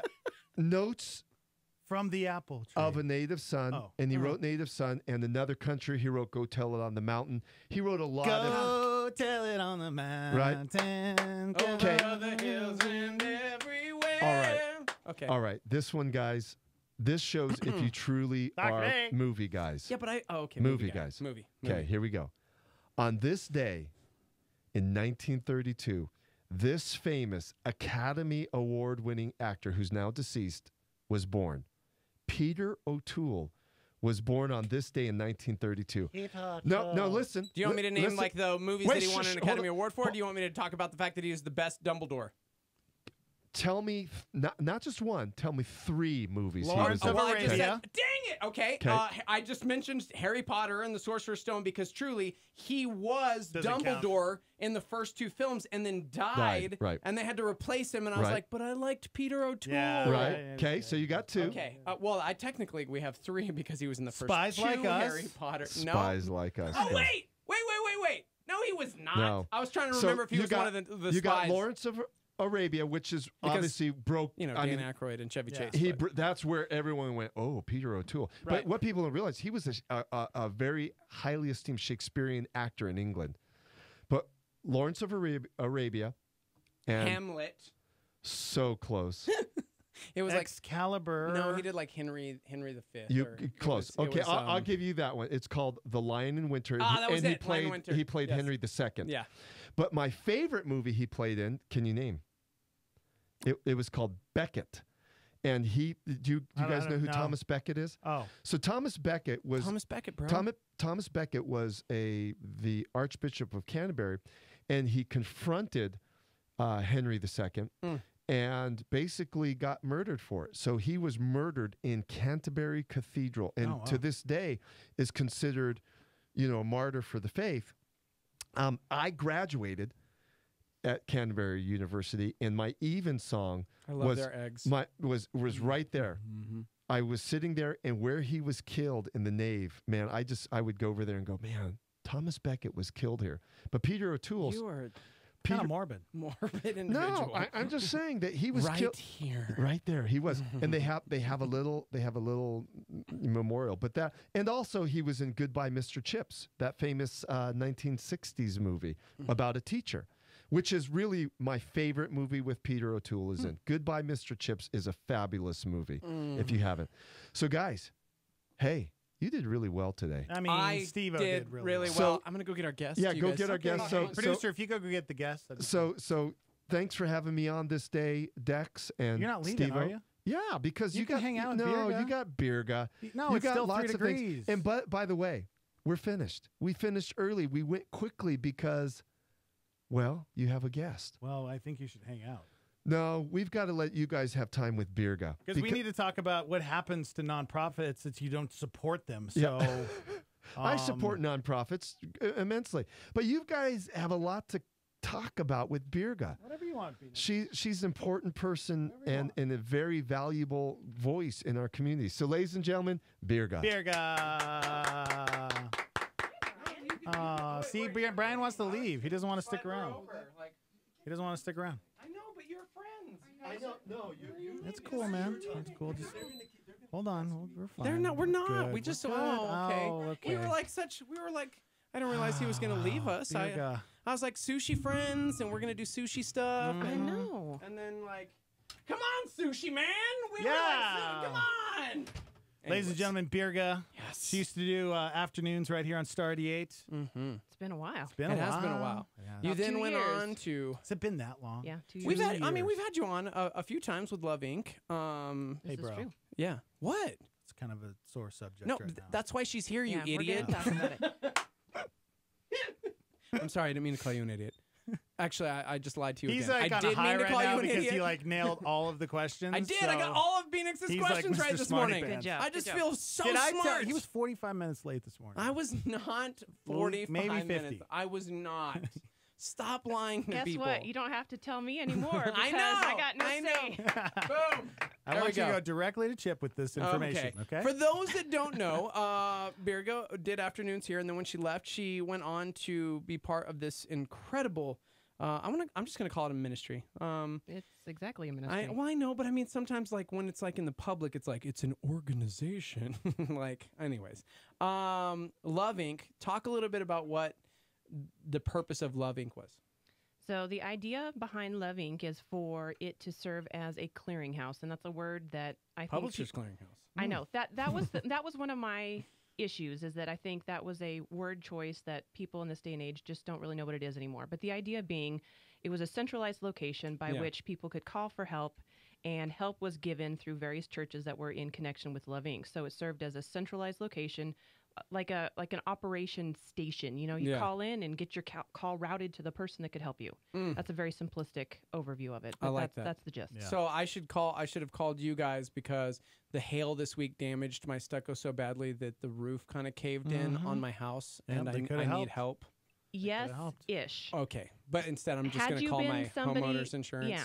Had you been somebody that was in need or a senior citizen and had no other options I to turned get 40. I'm technically a senior citizen now. Aren't we all? No, not yet. I'm soon. 29. He turned 39. Don't. Oh, I thought we were all 40 for like 6 You're months. 40 too? Yeah, I turned 40 in January. Yeah. Wow. Mm-hmm. Yeah, I was the old man around here. Yeah, and he's the kid. Yep. Even though he looks older. Okay. Well, anyway. But no, you're not a senior, nor am I. Okay. So, now talk about what happens when people don't appreciate and give to ministries that are important and needed in our community. Well, they close. They go away. What happened, man? So when I came on board 2 years ago, I was told that I was kind of the last-ditch effort to keep the ministry afloat. It had been struggling financially since its inception. No pressure. I know, right? Jeez. You're our last hope. They told me after I was hired. Oh, man. Anyway. You were the Obi-Wan? Yes. And unfortunately, Darth Vader just sliced you right in half. Yeah. Darth Vader being our community. Right, something like that. Dang. So, you know, the finances is something that was a major struggle from day one. Yeah. And when I came on board, I brought some new friends along. You know, with any change in administration or leadership, you've got just a new influx of people, right? So new money came in the first year, which was awesome. But with new awareness and, you know, more people in the community hearing about us, there was an influx of need exponentially more than we could handle. And we were a staff of all women, not by design. That's just kind of how things shook out. And the majority of our volunteers were 65 plus. Wow. And because so much of what we did revolved around furniture distribution, I did not have the literal manpower, or could have been woman power. I didn't want to say in 2018 in this culture where women don't need men, looks like you needed some men. I did. I needed some men. I don't know what else to say. I needed some guys. Huh. Yeah. I just did not have the resources to get the job done. Yeah. We didn't have the finances to stay afloat in a way where we weren't just eking by every single month. We just got into a position where I had to make a call. And there was a lot of tears. There was a lot of prayer. It was about a 6-month process of really praying through it. And I felt like the Lord made it very, very clear in a number of situations that played out. And we made the decision to close the doors. So July 31st, we ended our run in the community. That's crazy. But that's something you could look back on and probably see some pretty incredible, miraculous things that God did through Love Inc., right? Without question. There were some wonderful, wonderful stories that were birthed out of the last 2 years. And I will say, just even one of my employees is probably one of my favorite stories. You know, she grew up in a culture of poverty. That was her life. And I think through the last 2 years, some of the educational classes and just through some of the experiences that we went through together has really shown her that that's not what God's plan was for her. It wasn't for her to be stuck in generational poverty. It was to set her free. And I will tell you, I'm so excited to see where God's going to launch her into, because she's going to be one of the best stories, I think, that's birthed out of Love Inc., all said and done. But of course, we had, you know, hundreds and hundreds of families that got served over the last 2 years. We had so many testimonials come in, people that, you know, just were at the end of their rope. They had nothing. Somebody newly released from prison. They needed to get furnishings in the house so that they could have the possibility of being reunited with children. You know, there's all these types of things and parts of these success stories that we were able to, you know, invest in. And I'm so thankful for the experience, and I'm so thankful for the opportunity. But the reason why I asked if I could address this is because I really, really want the listening audience to know that we cannot assume someone else is doing the job. Right. We cannot assume someone else is giving. We cannot assume somebody else is volunteering, because when you're in that mindset, what happens is an example like what happened with Love Inc. Yeah. We don't have the sufficient funding, we don't have sufficient volunteer power, and we go away. Yeah. And now there's a need in the community that we don't know how it's going to be met because there's no longer this organization that helps those. Right. We did an interview with KB, hip hop artist, while we were out in Dallas for Harvest America, and he said something that's like stuck with me ever since that day. He talked about how we're living in the culture that he calls someone call 911. That's the culture that we're living in, where something crazy happens or you see something or there's a need or you hear about something and our immediate mentality is someone call 911 because we're assuming that there's going to be someone else who cares more or who's more willing or who loves more or whatever it is that will take care of it. Right. But when we all have that mentality, 911 doesn't get called, that person doesn't get help, and then there's death. It brings about death in the culture. And that's exactly what we saw, unfortunately, with your organization, with the ministry of Love Inc., that there was a great need and like you would come on and it'd be cool because then we get like this influx, I think, of like people wanting to help for 5 minutes. But it's almost like... And that's as long as it lasts. Right, exactly. That's almost like when we see tragedies on the news. It's like Hurricane Harvey is a great example where millions upon millions of dollars are poured in this moment because it's like, oh my gosh, that is a tragedy. We need to do something. And then they give money. And then here we are, August 2nd, 2018. When was the last time we thought about it? But just recently, our friends from Houston were in town and her dad, they're just now rebuilding their home. Do you know what I mean? Like to them, it's still an everyday thing, but for us, it's like, man, that's so sad. Wait, what just happened in the news? And we're like on to the next thing. Right. So it's kind of unfortunate. Because we're a culture of instant gratification, we're also a culture of instant news, and it's instantly gone out of our minds as soon as the next thing comes along. Yeah, if we don't act right away, it never happens. Right. Yeah. We have this mentality of, oh, you know what? I'll do it later. And then we never do it. That's me. Yeah.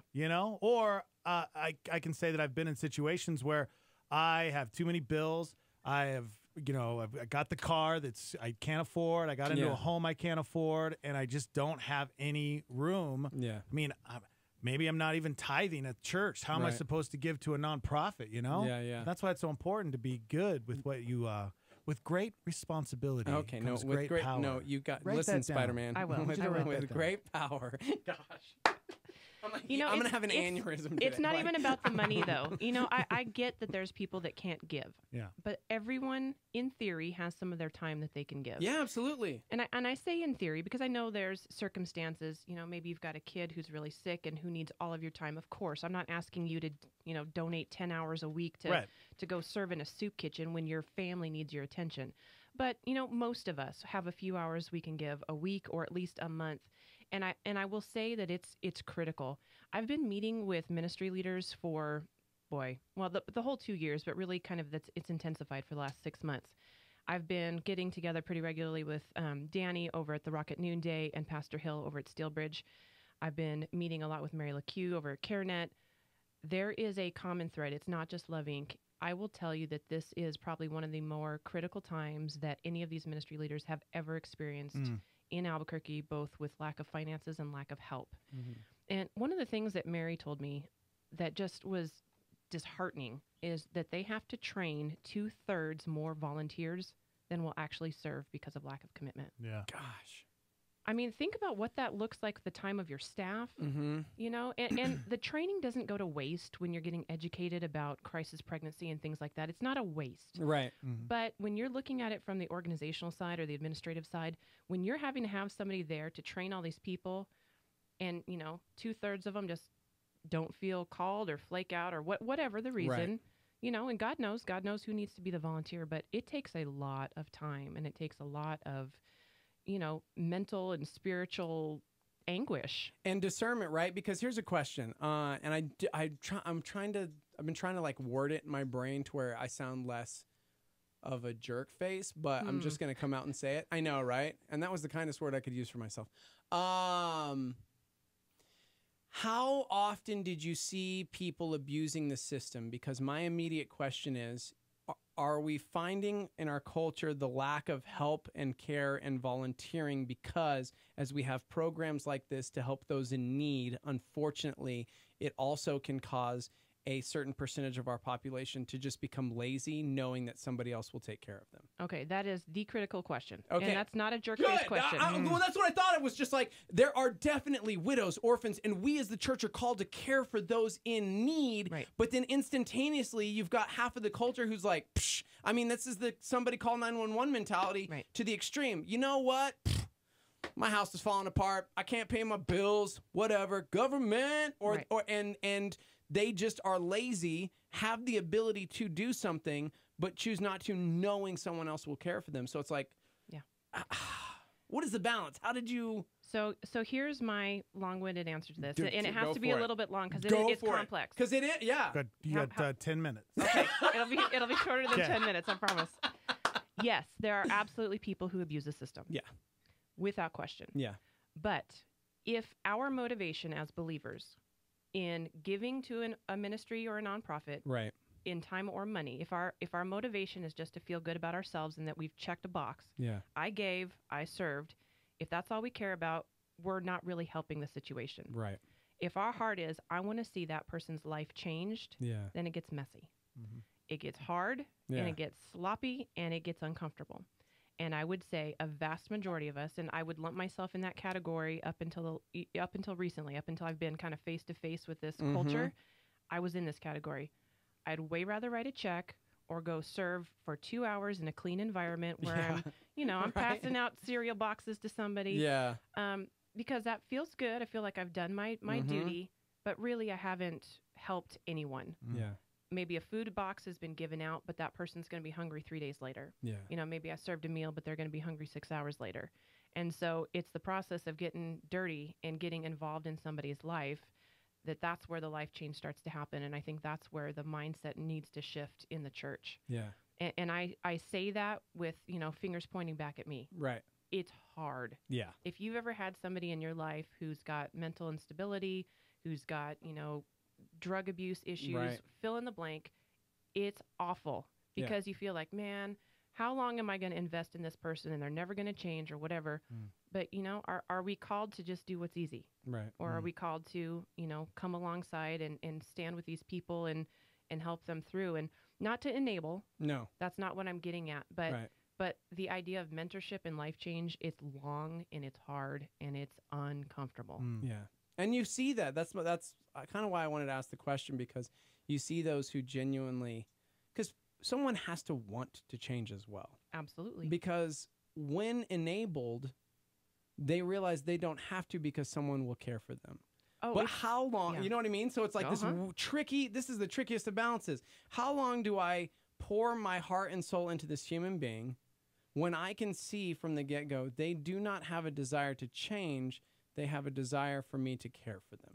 Yeah, to and that's a handle their discernment mess. issue. That's you as a follower of Christ Yeah. asking, Lord, is it time for me to walk away? And Yeah. then you get the answer directly from him. Yeah. Right. There's not a formula. I can't give you. It's like, well, if you've done 6 months and you haven't seen these signs. No, but how many times do I have to forgive, Birga? I'm just kidding. 7 times, 77 times. You're getting there. You're getting there.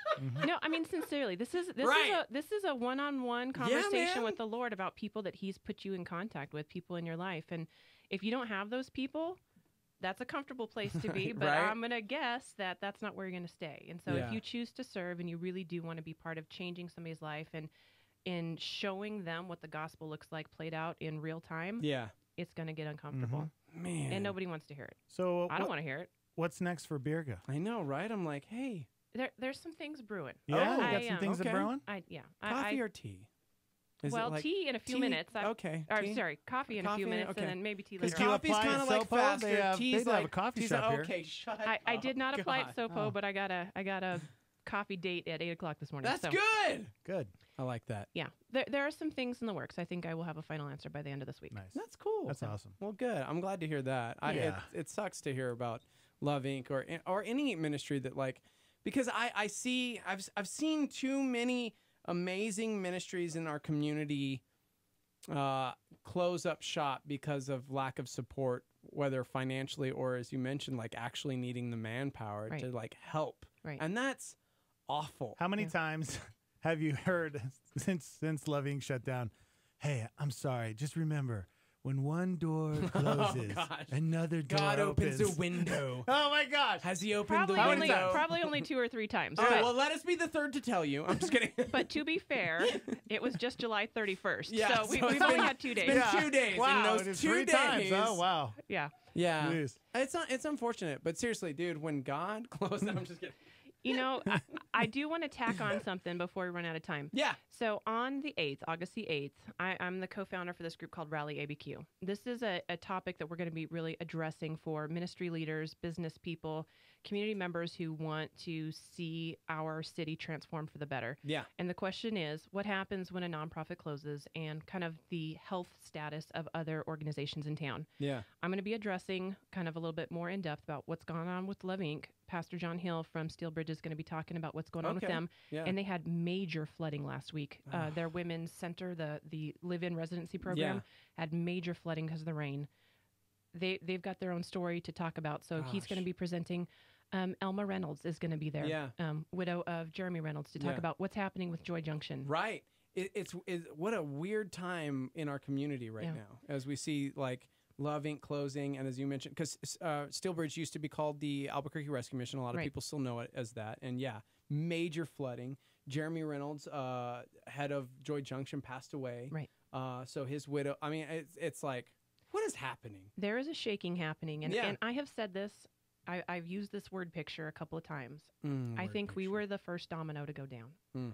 And I'm not saying that as a doom and gloom prophecy over our Right. city. Sign of the times. Okay, shut up, Harry But Styles. I really do. I think we were the first one to go down. Yeah.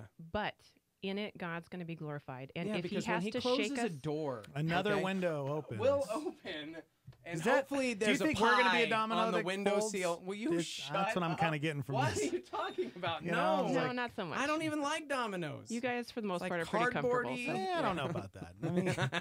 I mean, She just said we're comfortable. That's yeah, funny. that's funny. Cool. Awkward silence. I don't know what that was about, but okay. That means Oh, but back to August 8th. so much. For anybody Yes. who would want to be part of that conversation, it's just a community gathering, 8 o'clock in the morning. Okay. RallyABQ.com is where you go for more information. Nice. RallyABQ.com. Yeah. Okay. Good to Birga. know. Whoo! Thank Just you remember, for the opportunity, guys. when one door opens, or No, one door, no, When that's not God it. closes when the a door, window opens, when, the door What will if the close. city What? closes the door, then what? You wait. Jump out the window. Jump out the window. Yeah, you climb out the window because the window is open, and hopefully, seriously, I would love like a nice, like maybe an apple pie with green chili in it, and Yes. like on the windowsill. And as you jump out the window, you grab said pie, and then you eat the whole thing. Kind of like when you're sad, Yes. and you need to heal. And is this like It's a one-story window? Yes, where are we yes. at here? No, it's one story. It's Okay. Albuquerque. Stupid We don't- says what? There's no Okay. skyscrapers here. What are All you right. talking So about? you step out the You can't window with afford your green chili apple pie. Yes. And you just comfort food. You eat it. Are you stupid? Oh, maybe. Okay. Huh. I really don't have anything to say after Yeah, I that. don't either. Cool. All right. Not Woo! either. We did it, guys. We did it, guys. Enjoy your Thursday. That's the end of our show. Yep, that'll Permanently. do it. That'll do it. Domino 7. Boom. Love playing bones. Donald 7. Oh, man. When was the last time you played dominoes? I love dominoes. Yeah? Well, Yeah. Well, you're 40 now. That's like your game. That's like my game. That's our senior dude. game. Yeah, Don't that's throw our senior bones, game. man. Over here. I'll Yeah. tell you. All right, Domino's later. Meals I'm on telling wheels you. and dominoes. I'll bring the dominoes. I have like 3 sets. I'm not 6 even more joking. months, and then Dex can Yes. join us. No way. We're talking like a year. Oh, Bringing Good them solid dominoes year. and that malt. Never mind.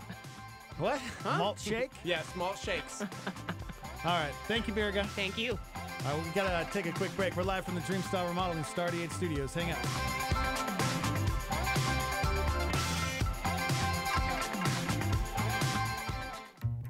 Hi, I'm Todd Nettleton, and this is the Voice of the Martyrs Radio.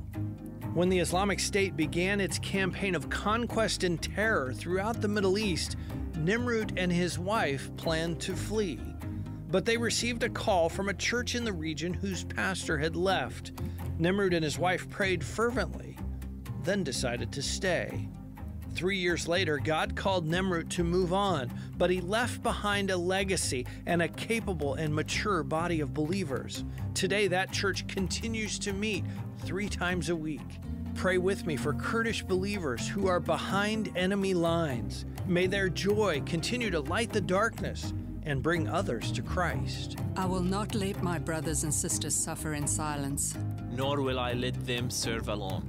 To join me in prayer for persecuted Christians, go to vomradio.net. A supernova on Star 88 with David Jeremiah. You know, we're having people come to know Christ as the result of the love of God's people in their lives. One man who was burned was in the medical unit and received Christ at the visitation of one of our pastors. Another woman who we prayed with for the very first time up in Crest was here last Sunday and accepted the Lord. Let me ask you this question. When they look back on their life and the pain of this is over and the rebuilding is done and the insurance company has covered the things that they need to have covered and they've rebuilt, will they look back on this moment of time in their life and say, that was the worst time in my life? Or will they say, rather, it was one of the most challenging times in my life, but the best thing that ever happened to me happened because of that? Sometimes God uses the adversity and the difficulty and the challenges to get our attention. Turning Point with David Jeremiah. Don't miss it on our sister station, KNKT, weekdays at 11 a.m. on 107.1 FM. Hi, it's Dex. We want you to share your star story. How has Star 88 and the morning invasion impacted your life? Well, as we're moving out of town today, I've got to say, Star 88 is on the top of things that I'm going to list about Albuquerque. So thank you, Stephen Deck, for a great show in the morning on the way to work. Thank you, Sam Swan, for being your incredible self. And thank you for everybody behind the scenes that puts it all together.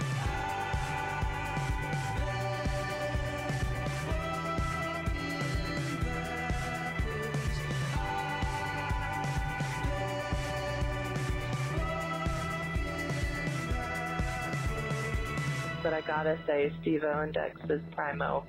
All right. Thank you, guys. We want to hear your star story. Call us now, 505-585-LIVE. That's 505-585-5483. And share your star story. Star 88, real radio for real life on KLYT, Albuquerque, Santa Fe.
So I won't let go.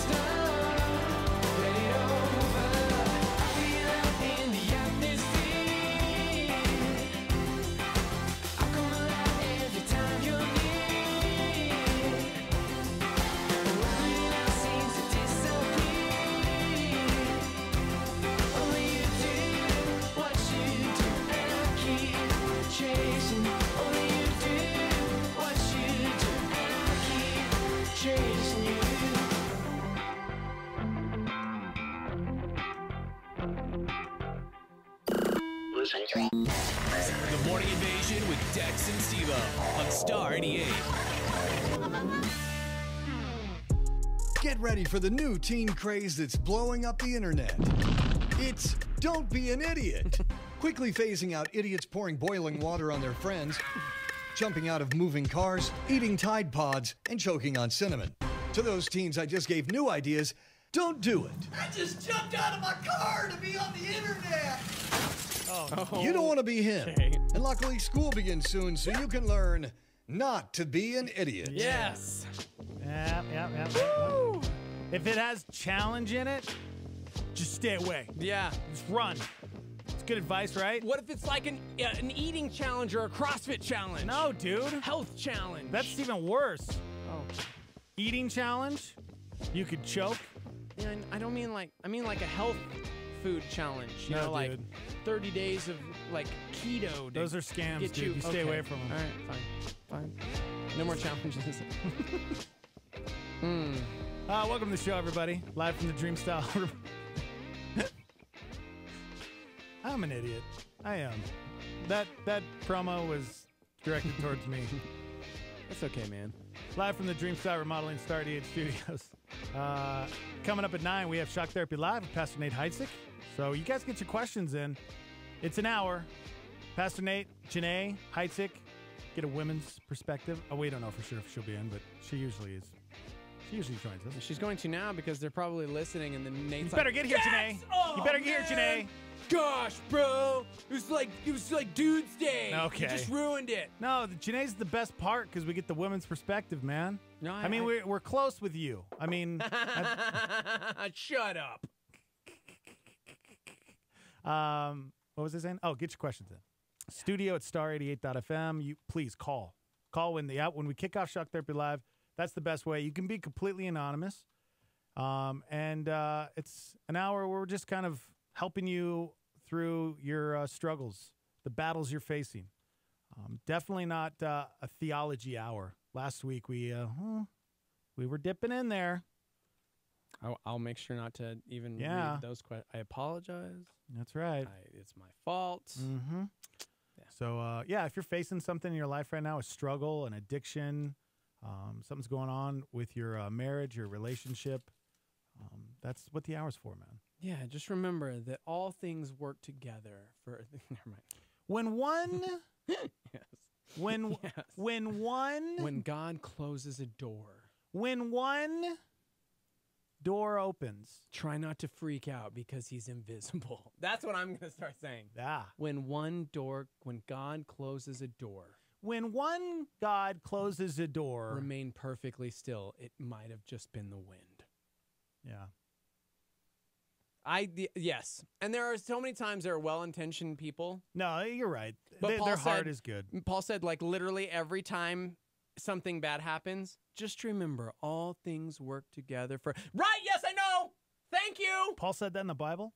Well, yes, but Paul Short also. Oh, Paul Short. I was like, what? That doesn't say that. Yeah. What version of the Bible are you reading? You know what's interesting is that verse gets misquoted, man, so often when bad things happen.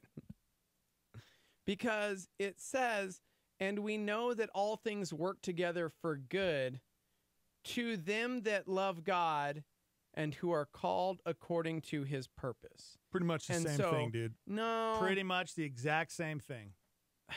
Because here's the thing.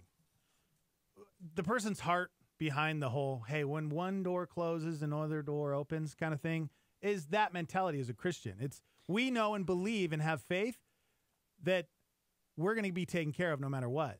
Like this, if we got fired today, I would know in my heart that it was because God has something else for me, and my time here's up. But sometimes people use that verse and say, and we know that God works all things together, and you put it on God and say, like, hey, man, it's okay that you just got fired.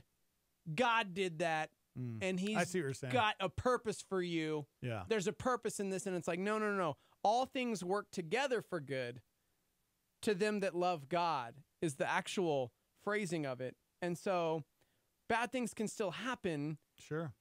And God can use that right? But we sometimes place it on God like, oh man, that's cool, you just got fired. But when God closed that door, he opened a window. It's like, Are you going to maybe the door closed because of poor choices or because of just man's free will, or your boss was just fed up with you, or maybe people didn't want to help. You're right.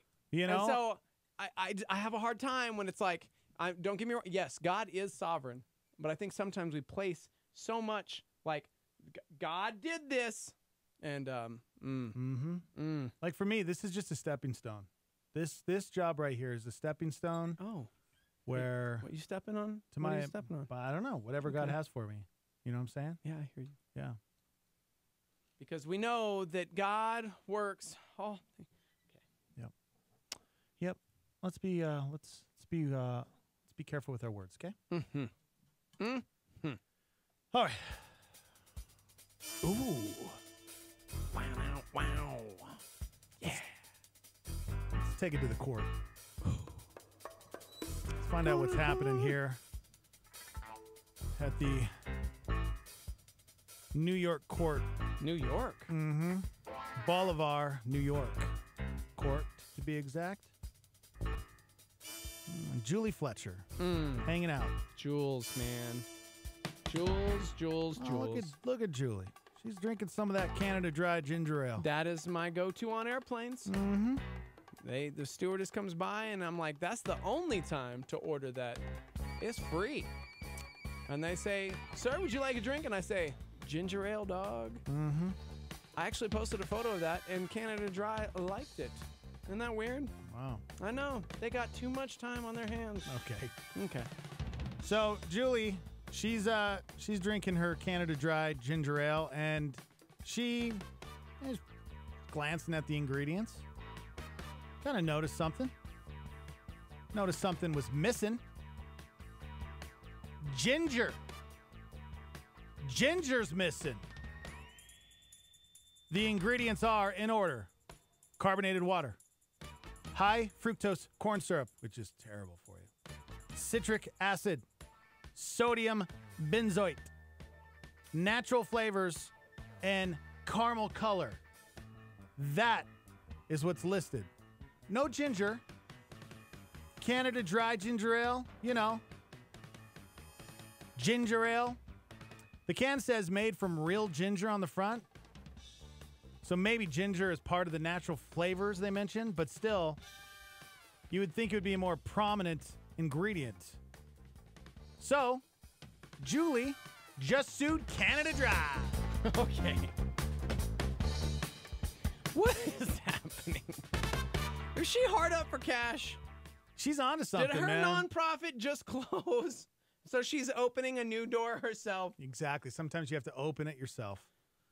Her lawsuit says, quote, she believed Canada Dry was made using ginger root and was, as a result, a healthier alternative to regular sodas. Julie wants a jury to decide on damages, and she's hoping to turn this into a class action lawsuit for everyone who's been fooled by Canada Dry. I think she's got a case, bro. What is the definition of ale? Beer? Well, Jarrett on Facebook says ale is missing too, for that matter. Oh. It's a ginger ale, but it's neither ginger nor ale? Well, let's see here. What does this say? For a refreshingly real ginger taste, grab a Canada Dry ginger ale. Real ginger, real taste, real Real ginger, Real huh? ginger. That's actually the platform she is jumping on. Huh. Yeah. Yeah, the can says made from real ginger. There's no ginger in there. Wow. That's really weird, man. Here we go with another crazy lawsuit that she'll probably win because it's actually not an ingredient. Now, but that's seriously their tagline, made with real ginger. I wonder, though, because the natural flavors, what if they did use ginger to make the natural flavor? You know? That has to be it, right? Is that how they get away with it? Well, we're going to find out in a court of law, my friend. You know what I'm Because saying? if that's the case, if they were to use real ginger to make the natural flavor, then they're not lying, right? Maybe. Oh, man. Jared said, what if the entire line is made up of redheads, like who are doing the production of this? So technically, it would still be made with real gingers. Oh, my gosh. You know what I'm saying? They're I'm offended. processing it. They're creating it. Be cool, fool. I am cool. Gosh. Yeah, I don't know. We'll keep you posted This is on this. the dumbest new lawsuit, and she's probably going to win because she's got a case. She's got a case, guys. She's got a case, but doesn't have a case of ginger ale. How? Gosh. Where are we going? I thought we were past all of these really, really stupid lawsuits. I really did. Really? We got to be so careful with literally every word we say. It sounds like our job. Yeah. Trying to think of how I could sue you right now. Okay. Just trying to, I'm just going through all the files in my head. Okay. Yesterday, I was pretty offended with that racial Conversation. racist T-shirt you purchased. I didn't purchase it, actually. Oh, you didn't, huh? I did not. Oh, why? Somebody made a really good point yesterday about the fact that, like, me wearing that could signify a sense of entitlement, like, check me out. I'm superior. And I was like, I would never. You know what? want That's to- a good call. I would never, ever want to. Like, look at me, Caucasian. Yeah. So I was like, I'm not going to purchase that. Right. That's a good call. Because as much as it depends upon me, I'm going to try and live at peace with everyone. So you Romans, bro. Been reading Romans. Can you tell? should probably cover up the tattoos then, bro. Oh, gosh. Okay. Don't even get me started, bro. I'm offended. Should probably cover them up. Wear long sleeves now. Yeah. Just saying. Thanks, bro. Thanks for giving me something else to stress about. 505-338-3700. Scared me, man. Tell him to get in here. You're welcome to come back, Brian. Yeah, welcome to the show, Brian Nixon. Hey, guys. Hey, thanks for leaving us. No, here's the reality. Yeah. Birga deserves Birga time. Yeah, you know? It's Miller time. For me to be in here and douse her time would have been inappropriate. I just figured you'd have some good questions for her to talk about. Well, you guys have these great questions, and Birga is of the status where she deserves her own time. She doesn't need to be a sidekick. Right. Well, but all she's got is time because Love Inc. is no more. That's very true. Well, Yeah. Birga, you are loved. Yeah, she is. Irregardless. Wait, that's not even a word. Regardless. Regardless if Love Inc. is not in That's the first time existence. in history you've ever paused on irregardless. Yeah. That was good. Because, it is not a real word, but in It's the in Urban the- yeah. Dictionary, it is. Well, it it's is. I think it's actually just in the dictionary now. Hey, guys, can we talk about one thing I Yeah. forgot to talk about? Please. It didn't happen on this day, but did you guys know tomorrow, August 3rd, is Ernie Pyle Day? Ernie Pyle Day? Gomer Pyle Day? Oh, my gosh. Guys. I really thought the exact same thing. Is that a different person? I know, I don't know. Hello. I thought I do you nailed it. guys live Oh, wait, in wait, wait. Oh, my Albuquerque, gosh. New Mexico? Yes, we do. How could you not remember this? Ernie Pyle. He invented the pile driver, man. Oh, Made famous by Macho Man Randy Savage. Oh, yeah. Wow. Okay. Ernie Pyle. And Steve-O, here's the thing. On my Twitter, which every week I put out, a little promo for Morning Invasion with Dex and Steve-O. That's right. And on the morning's is that Tweet. Tweet, thank you. I was so close. On the morning twit. On the morning's tweet, I said Steve-O basically got it all. He knew his history until now. Because Ernie Pyle, guys, his day is tomorrow. And I'm probably going to show up for the festival. I really want you to tell us It's what, a local festival? what is happening. Guys, What is Ernie Pyle? there is You are our pulse on the there community. is a movement to make tomorrow Ernie Pyle Day across the nation. Oh, my gosh. But He's local? Oh, Mo. Ernie Pyle. Okay, guys. Duh. Ernie our first Pyle. mayor. Ernie Pyle. Everybody's like, who? Ernie Pyle Oh, is look. It's the first Ernie when you Google him. he is America's journalist. Oh, he was. Yeah. He was the guy who was killed during World War II while covering the story. But he was kind of like the most syndicated newspaper journalist in America. It's like Anderson Cooper.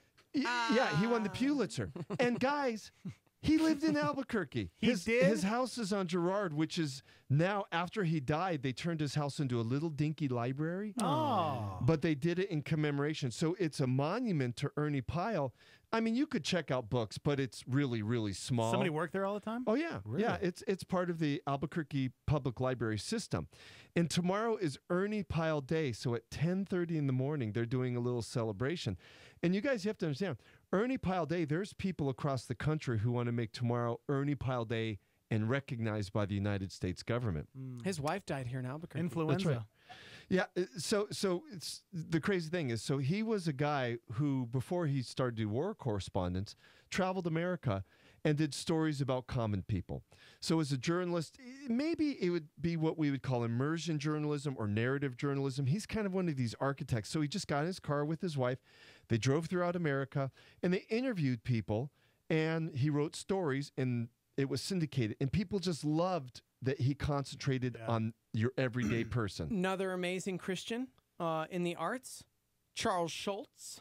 Anyone? Yep, Charles Schultz. What about Charles Schultz? Yeah, you know, he put the shoe thing, right? Snoopy and Linus and Charlie He created Brown. the Peanuts, man. Yeah, dude. Charles He Schultz. also was So what about Charles famous Schultz? for On November 11, Yeah, he 1999, interviewed he wrote and drew a comic strip of Snoopy honoring Ernie Pyle. Yeah. So, but That- there's a lot. I'm just looking. Yeah. Because I'm like, what? He was born Guys, in Indiana. Yeah, he was born in Indiana, and the real famous statue of him is in Indiana. And, But- and his remains are in Okinawa. Yeah, but because- there's an Ernie Pyle library in So Albuquerque.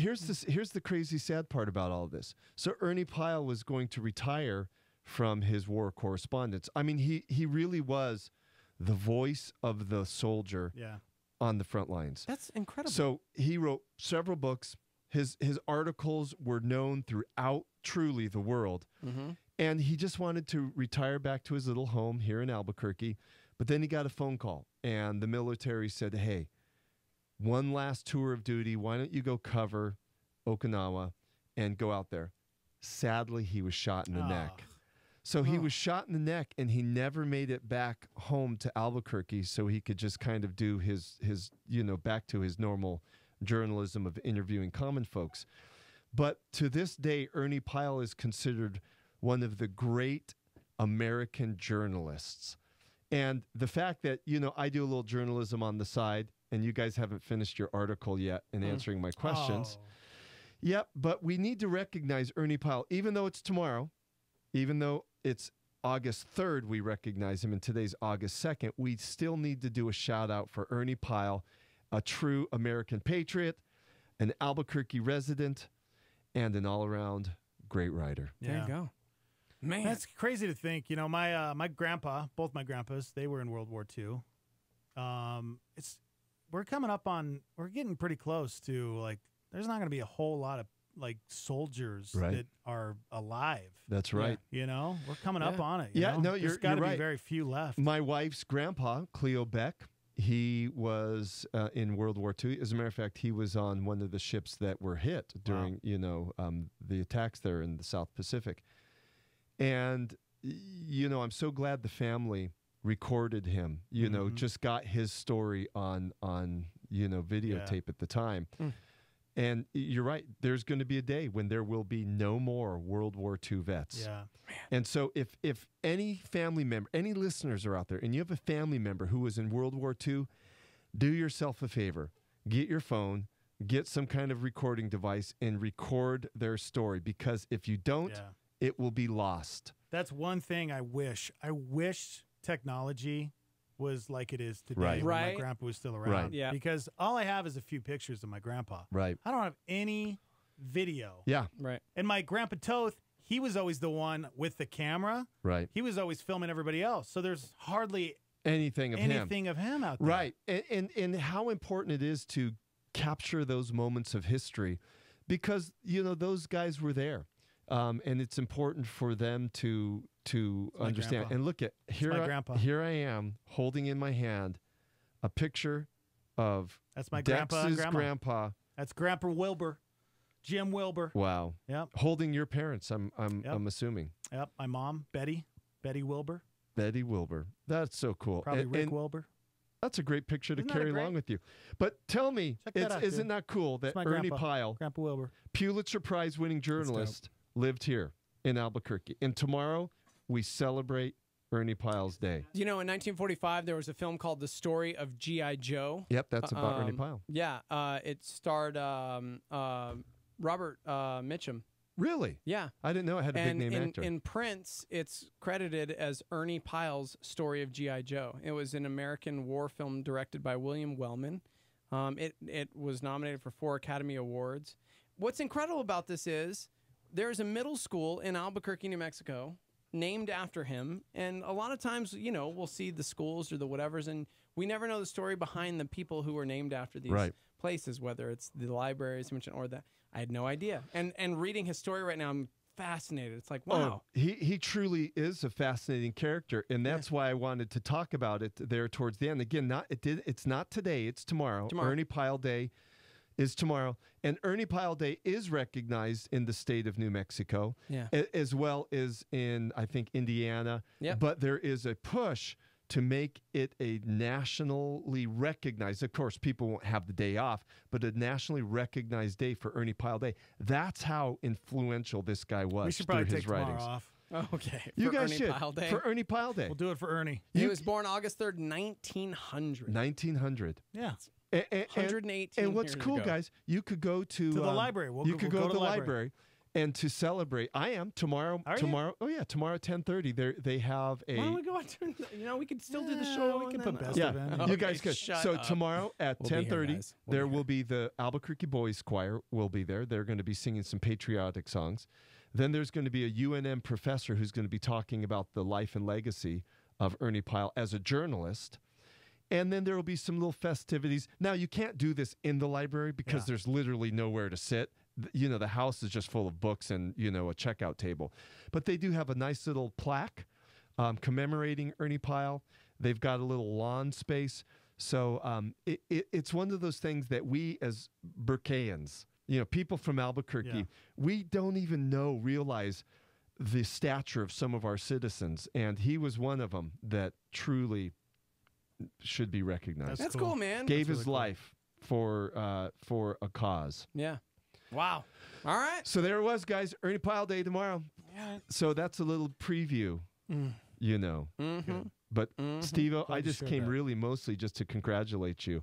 Thank you. And for people to check out Twitter, because Steve-O and I faithfully post the tweets of what. Nobody's on Twitter anymore, guys. Hey, I mean, but we still faithfully do it, Dex. Well, I guess if you like hanging out in a ghost town. People don't faithfully type on typewriters, but we faithfully do when people write in. That's true, which you can do. 4001 Osuna Road, Northeast. You write us a handwritten letter or a typewritten letter.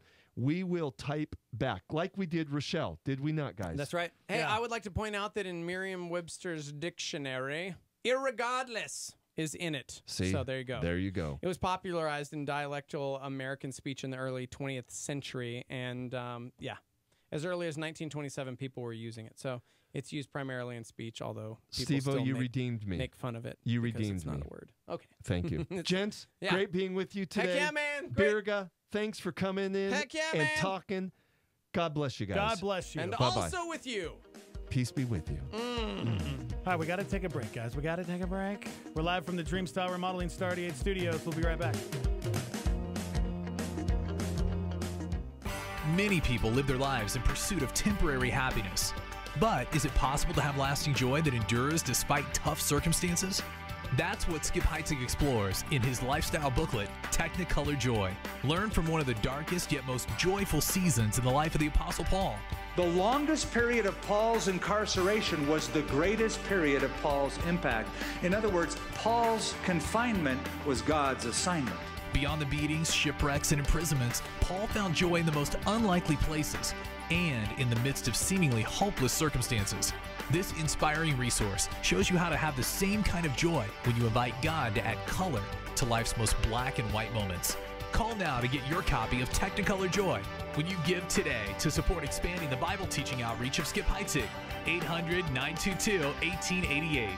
That's 800-922-1888. Or you can give online securely at connectwithskip.com/offer. Here's a solar flare from A.D. Simpson. When I cannot understand my father's leading, and it seems to be but hard and cruel fate, still I hear the gentle whisper ever pleading. God is working, God is faithful. Only wait. Star 88.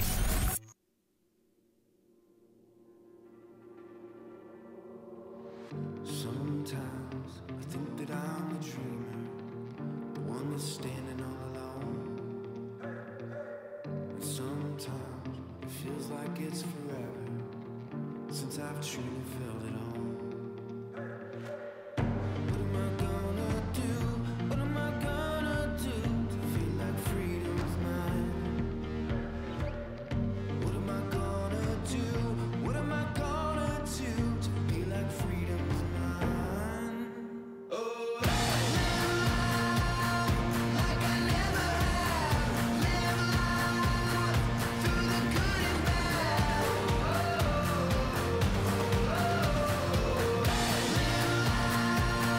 Like I never have, live life through the good and bad.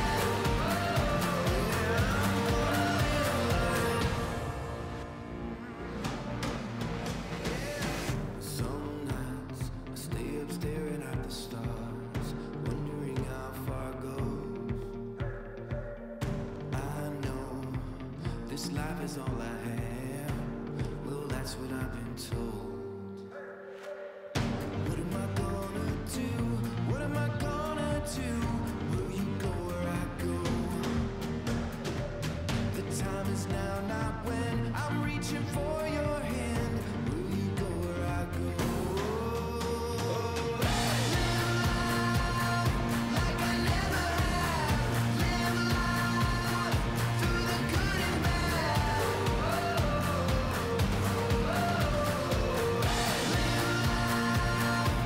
I never have, live life through the good and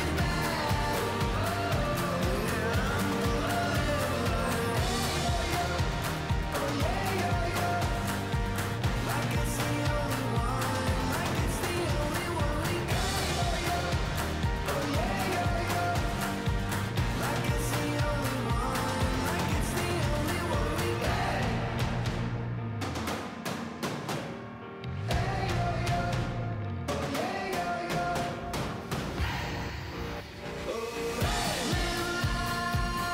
Like I never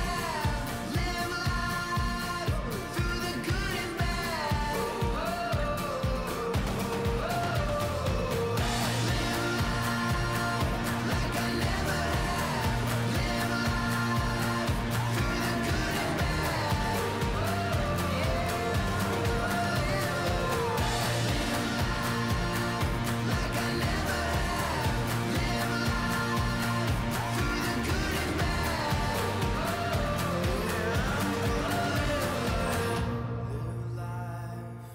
Like I never have, live life through the good and like I never have, live life through the good and bad.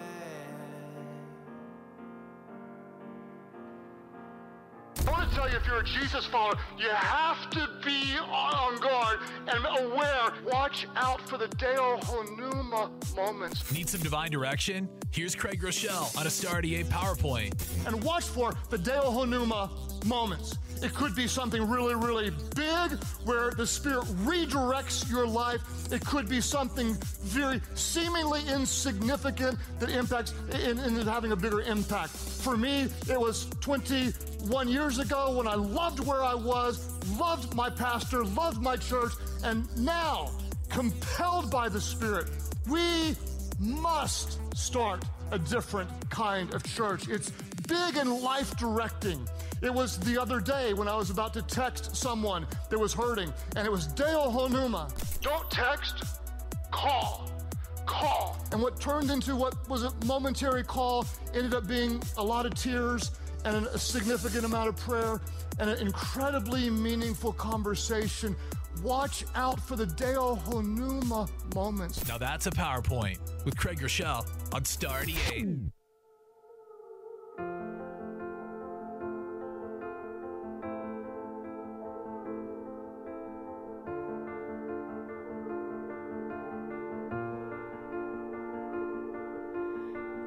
keep fighting voices in my mind that say I'm not enough.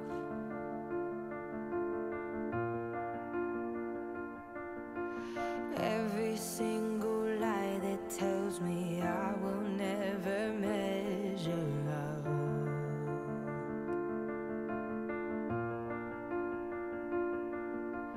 Am I more than just the sum of every high and every low?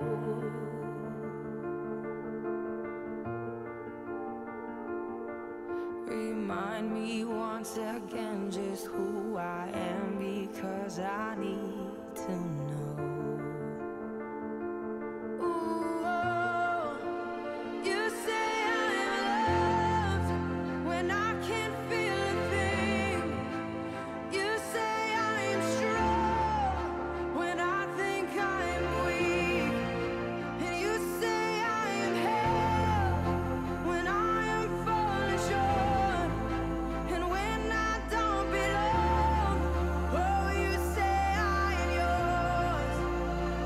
And I believe, oh, I believe what you say of me. I believe the only thing that matters now is everything you think of me.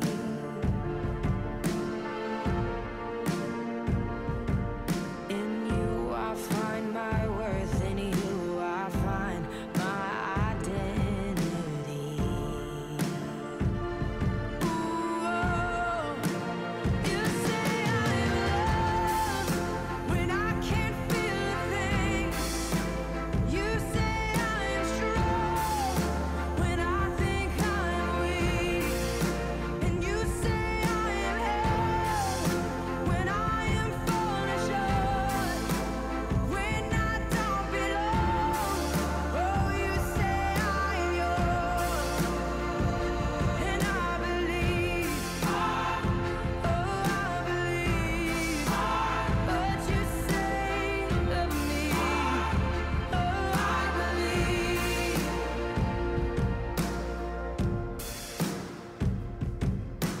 Taking all I have and now I'm laying it at your feet.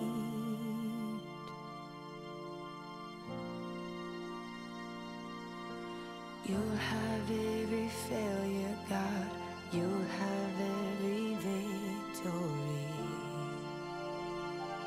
Ooh, you say I'm loved when I can't feel a thing. You say I'm strong when I think I am weak. You say I am held when I am falling short. When I don't belong, oh, you say I'm yours. And I believe, oh, I believe what you say of me.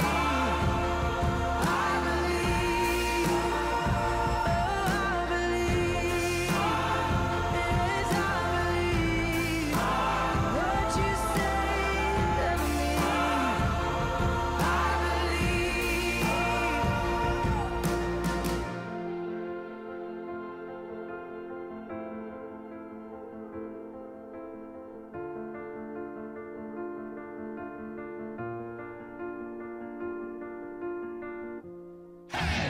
What's going on in the news today?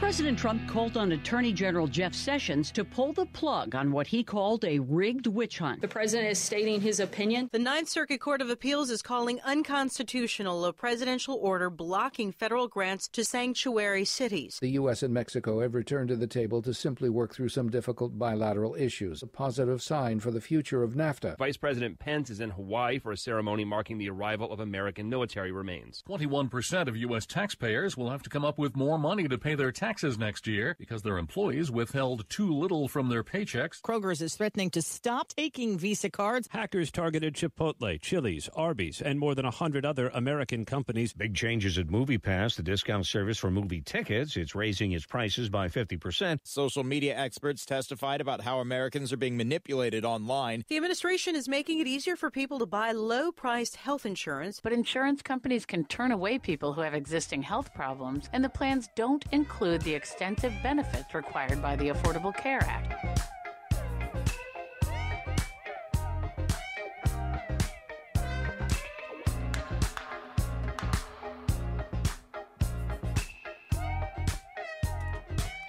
Can you sing? Can you dance? Gonna sing, gonna dance, gonna hang out. Gonna be part of Battle Drums Worship. Gotta get down to the audition. Gonna sing my song right like Dex does. He's so great, he's so fun, he's so fly. He's my guy, he's my favorite guy. Gonna keep singing until it stops me. Which actually I just ran out of words. Just ran out of words. Worship. And Battle Drums Worship. I'm like dancing at you. I don't know what I'm doing. Yeah, I don't know, man. I don't know if I like it.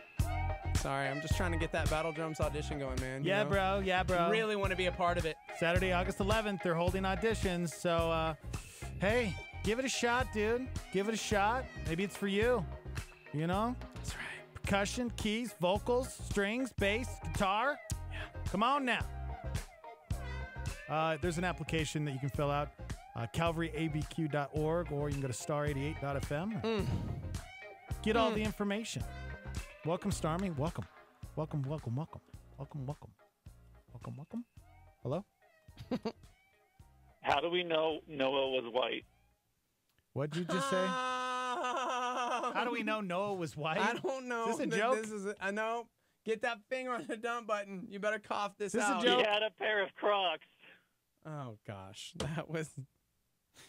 Thank God. Punch Up Friday. It's Thursday. It's Thursday. Thanks, TJ. That was We actually miss pretty Michelle. good. Yeah, Oh, we do. what was that? Thank you. Him and Bill just need to go find a hole and jump in. Not a real deep one. Just one they could I'm get so out glad of. that joke was normal. That was actually a pretty good joke. That was really funny. It was. That wasn't. Did you ever wear Crocs? No, dude. Yeah, me neither. Did you wear Crocs? I'm putting my hand up. I've never worn Crocs. I've never put my foot in a Croc shoe before, ever. I don't necessarily even make fun of people that wear Crocs. If that's your thing, it's your thing, man. I just, not my thing. Sure. They look really uncomfortable. In fact, I had a friend who was wearing Crocs once. I'm like, are those comfortable? Oh, yeah, bro. You got to try them out. No. I felt really bad because we were told they were like super comfortable, and we bought them for our children when we were going to Disneyland. Oh, really? Mm-hmm. Because they were like, no, these would be great for their feet. These da-da-da-da. We were like, because they're going to be walking all day, and we wanted to have like good They get support for blisters their and stuff? feet. Oh. It was gross, man. Oh. Threw them away after the first day. Seriously? Because you're like walking around. Well, we probably had they're to break getting them in. wet. They're sweating. Yeah, that's true, right? And it's like rubber. It was gross, man. They like, Yeah. worst idea ever. Sorry. Yeah. It's too bad. Anyways, coming up at 9, Shock Therapy Live, Pastor Nate Heitzig, Janae. Get your questions in. Studio at star88.fm. Of course, phone lines are open if you'd like to call in when we kick off Shock Therapy Live. You can call in with your questions. We actually prefer that since, through an email and stuff, we usually have questions and, usually give us all the details. So we definitely prefer you calling us. So phone lines are open starting at 9, 505-338-3700. Or you can text them in. We're on Facebook Live, YouTube Live at Star 88 FM. Okay. Now, summer is hot in most places. Mm-hmm. And there are a few things that you need to do in the summertime if you are a pet owner. One, make sure if you're going to take your dog on a walk when it's hot outside, you need to put those little shoes on your dog's feet because you could actually burn their paws. I see people doing this all the time. It's like 100 degrees outside, and there's somebody just taking their dog for a walk. Yeah, you try taking your shoes and socks off and walking outside. You can actually burn the bottom of their paws. It's terrible. So there's one. Another thing.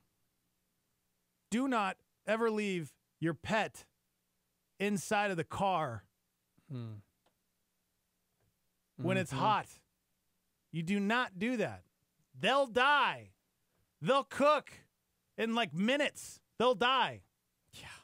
So what do you do? What do you do when you see a car parked and you see a dog, or maybe it's a couple dogs in a car and they're just baking? Car's not on. It's not running. I've thought about this quite a bit over the summer, actually. Like, do you go over to the car and try and open the car? Like, what if it's not a friendly dog? Do you put your hand on the glass? I know this sounds stupid, to check to see if it's hot and go, okay, well, maybe they're just in for a minute. I'm going to stand out here and wait for the owner to come back so I can give him an earful. Do you just straight up break the window?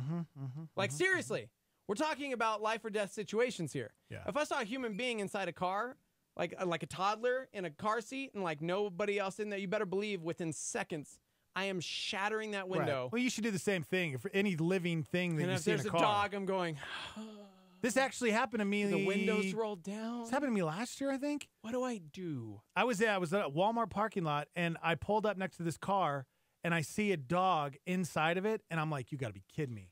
And this is the situation we've always talked about. Like, what am I going to do? Am I going to break the window? Well, the only reason I'm hesitant is because, like, am I going to get the cops called on me? Right. Am I going to go to jail? Yeah. Am I going to just go Insta live and be like, hey, guys, live right now, dogs in the car, just want to document this. All right, I'm going to put this down so I can smash this window. Because what happens if you smash the window? Well, that's the thing. And in my situation, I sat there and waited for, like, I said to myself, okay, I'll give the guy a couple minutes. And if he's not out, I'm gonna break the window. I'm going to do it. Luckily, the guy came out, and he was so rude. I told him, I go, hey, you realize that it's 100 degrees outside and inside your car? Yeah. It's 200 degrees, and your dog will die. And he just gave me a dirty look, got in the car, and drove off. Albert says I would call the police and have them tell me what action to take. Okay. Well, that leads us to this story right here. Yeah. A guy named Richard Hill lives in Ohio. He was walking through a Walmart parking lot on Saturday afternoon when he noticed a crowd around a car with two dogs inside. Oh, man. So he grabbed a hammer and broke the window to rescue the dogs. But when the cops came and reviewed some security footage, turned out the dogs had only been in the car for 8 minutes. And the high in Parma, Ohio that day was 78.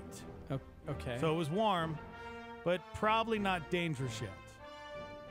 So they cited Richard for criminal damage. Why are we sharing this story? Gosh, these are the reasons why we live in that culture called someone call 911. Right. Nobody wants to get involved because then this happens. Man. Well, here's the thing. Now, every state's different. In Ohio, there's a law that's supposed to give people immunity for breaking a car window to rescue a child or an animal. But based on the temperature and how long the dogs had been in the car, apparently the cops felt they didn't need rescuing. It could have been dangerous if they'd been in the car for much longer. Even though it was only in the 70s, it can still get up to into the 90s and 100s inside of a car. Surprisingly fast, which is true. Yeah. Looks like Richard is going to fight the charge. He says, quote, the situation right here is what deters people from actually stepping up and doing the right thing. Dude, I couldn't agree more. I couldn't agree more. Yeah. Now, I mean, it's worth a ticket in my book. To save a dog's life? Yeah, it's worth it. It's worth it.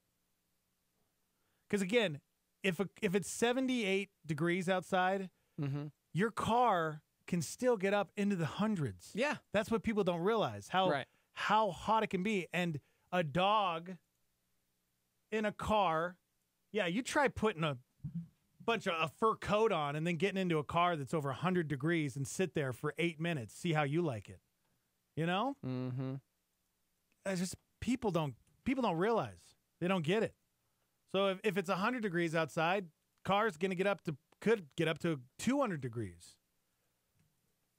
I don't know. I understand what they're saying, you know? I mean, they don't want just anybody walking up to a car and busting a window if there's a dog in there, if they're fine, you know? But I don't know. My hope is that this doesn't deter us from taking that step. I think we wait a few minutes. If nobody shows up, you can obviously see a dog panting. Like, that's the thing. You can tell if a dog is about ready to croak because they're panting. They're in distress. Mm-hmm. Poor little guys. Break the window, man. That's what I say. Break the window. Just break the walls down. Break the walls down. Okay. Break the walls down. Somebody says, place the back of your hand on the hot asphalt. If you can't hold it for 5 seconds, then it's too hot for the dog, Good, bro. I like that. That's a good way to check, right? Yeah. It's really good. Somebody says, I've heard that you take a screenshot of your phone with the current temperature, then take a picture of the car and the dog, and then you're good to go. Your butt is covered. Yep. I like it. I like what you said, too. Maybe go Facebook Live. Have it on, document it, On the flip side, somebody said, but if you break somebody's window, you should definitely be held liable for that. Even if you're saving a dog? Is there fines for people that that's a good question. Have dogs in the car? Somebody said, I can't speak for New Mexico, but I know in some states, if you break a window for a dog, you will not face criminal charges, but you will be held responsible for replacing the window. However, if it's a child, that falls under the Good Samaritan law, which means no charges, and you cannot be sued by anyone. It's still worth it, man. A window is honestly not that expensive compared to saving a dog's life. How would the dude who broke the window know? That's a good question. Remember the Starmy asked. Oh, the dogs were only in there for 8 minutes. Yeah, how do you know? And it was only 78 degrees outside. It's like, but how do you know how long the dogs are in there? Yeah. It's funny, there was a crowd of people around the car. Right. And he was the one who shows up, sees a crowd of people around the car, like, oh my gosh, this dog's in the car. What do we do? Yeah. And he's like, get the dog out. Bust the window. Yeah. That's what you do. Be on the lookout today in the Walmart parking lots, guys. I don't know why, man. That's where it all happens. It's like Circle K. Strange things afoot. Yeah. You know what I'm saying? Mm-hmm. 505-585-LIVE if you'd like to text into the show. Are we getting any rain today? That's a good question. Man, I got to tell you, man, these monsoons are amazing. We got a little bit of rain last night. We've been getting rain every night. We have. I'm not joking. I actually need to call my homeowner's insurance. Really? Did it? It hit so hard, it damaged the house, broke through all the stucco and everything. Seriously, the hail was so bad, tore through that and caused the roof to cave. See? Get a new roof. Get a new roof. Cool. That's what I'm talking about. Hooray for being a grown-up. Whatever, man. New roof, that's a good thing, right? Somebody said at the end of the day, though, it's just a dog. A human being, that's a different story. Whoa. Back it up. Okay. Somebody else said I would gladly pay for a window if it saved a dog's life. Yeah. Get out of here with it's just a dog. Somebody said, well, we need to be smart about this, guys. If it's Walmart, you can easily walk inside and ask someone to announce over the intercom that they don't check their dog in 5 minutes. The window will be broken. Then you don't have to break it because maybe they'll come get their dog. Yeah. I guess you could do that too. But again, oh my gosh. How long has the dog been there? You don't know how long the dog's been there or how much time it has left. Somebody just sent in a photo and said, speaking of, and they're in a parking lot and there is a dog in the back of a car with everything boarded up. Oh my gosh. The windows. What's the temperature right now? Take a screenshot of the temperature, like we told you. Okay, right now, it's here in Albuquerque, it's 70 degrees right now. So it might be okay. It might be. Okay. Hang out there, Starmy.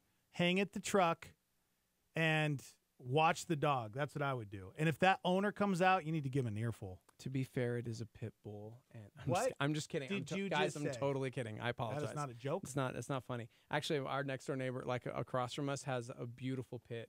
She is amazing. Heck yeah, Her and dude. Rocket are always at the fence together. Hey! Hi, friend! Yep. You're my friend! They're beautiful dogs. Yeah. Yeah, keep us updated, please. Somebody says, do the same rules about dogs apply to cats left in the car? No. Problem is, cats have 9 lives. Okay? That's the problem. Dogs, 1 life. Because they're a lot like humans. Well played, Cats are sir. magical. Well played.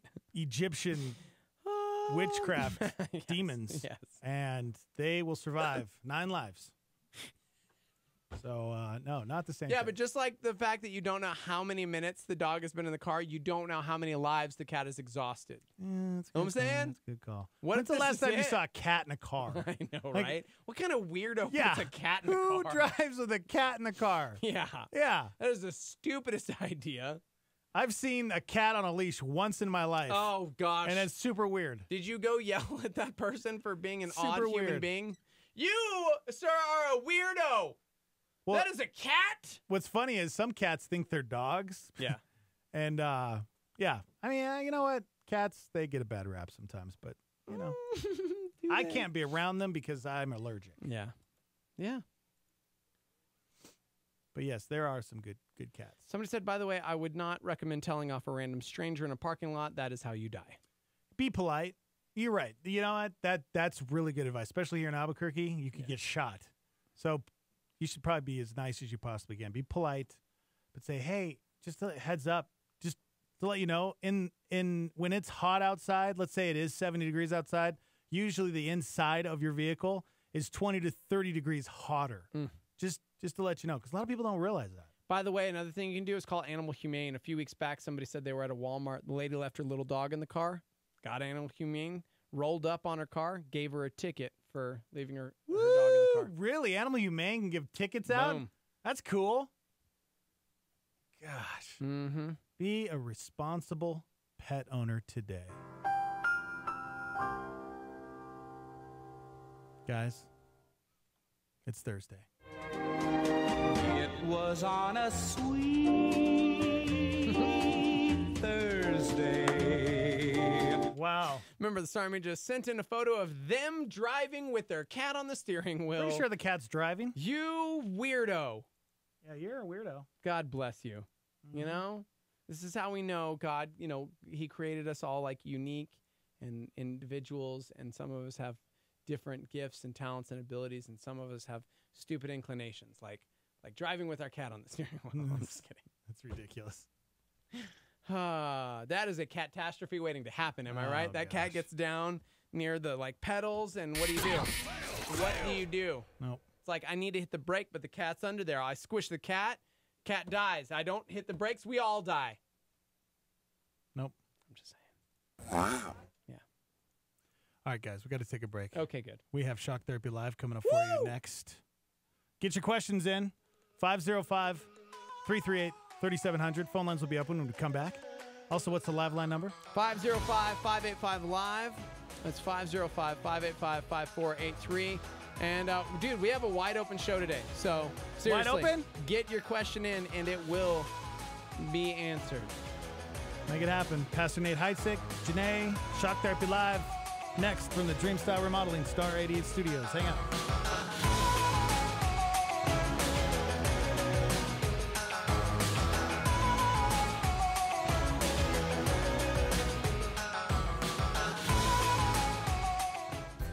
Evangel Christian Academy is a private school that is Christ-centered for tomorrow's leaders.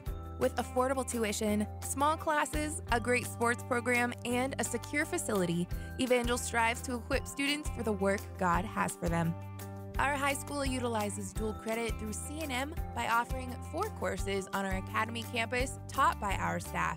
Evangel uses a leadership-driven and individualized learning model to help prepare your student to stand strong in their faith and be ready for the real world. To further speak to individual students with various circumstances, we have a Christian-focused online homebound program for up to 20 students, grade 6 through 12. For more information about our programs, grade K through 12, please call 505-883-4674 or go online to ecanm.info. That's ecanm.info. A Star 88 Supernova. Here's Rick Warren.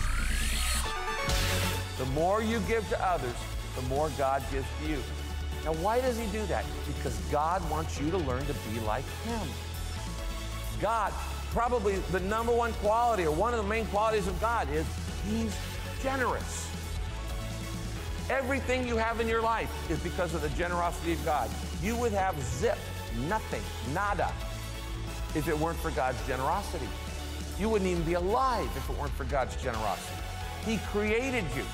You say, well, what about all the things I worked for and I earned? Where do you think you got the ability to work? Who gave you your mind? Who gave you your hands? Who gave you your health?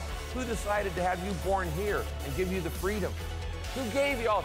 Everything you have in your life is a total gift from God. You'd have nothing without God. Catch Rick Warren's Daily Hope on KKT 107.1 weekdays at 7:30 a.m.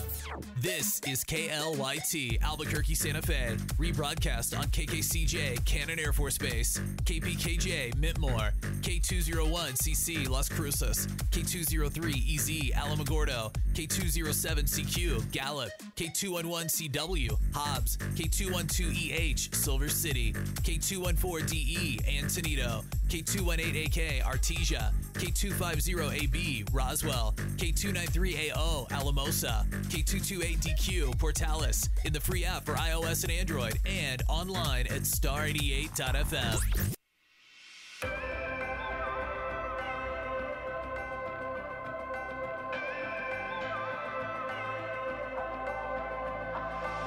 My feet are frozen on this middle ground. The water's warm here, but the fire's gone out. I played it safe for so long, the passion left. Turns out safe is just another word for regret. So I step to the edge and I take a deep breath.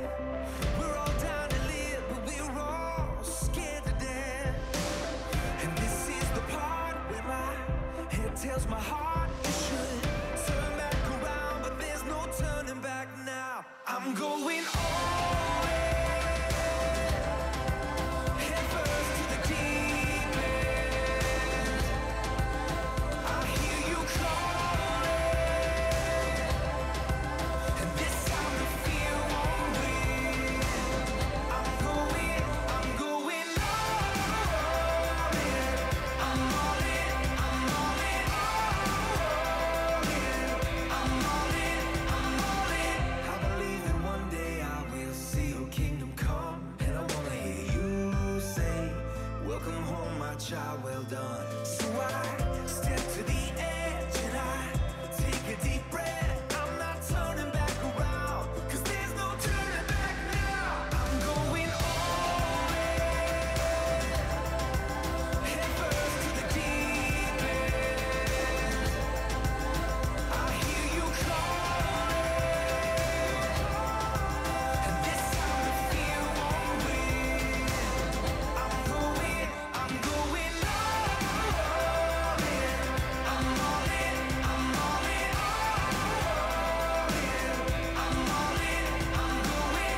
The Morning Invasion brings you Shock Therapy Live, featuring Pastor Nate Heitzig. Call now, 338-3700, or email us at studio@star88.fm. All the questions are rolling in as we speak to Shock Therapy Live with Pastor Nate Heitzig. So get them in. Phone line's open at 505-338-3700.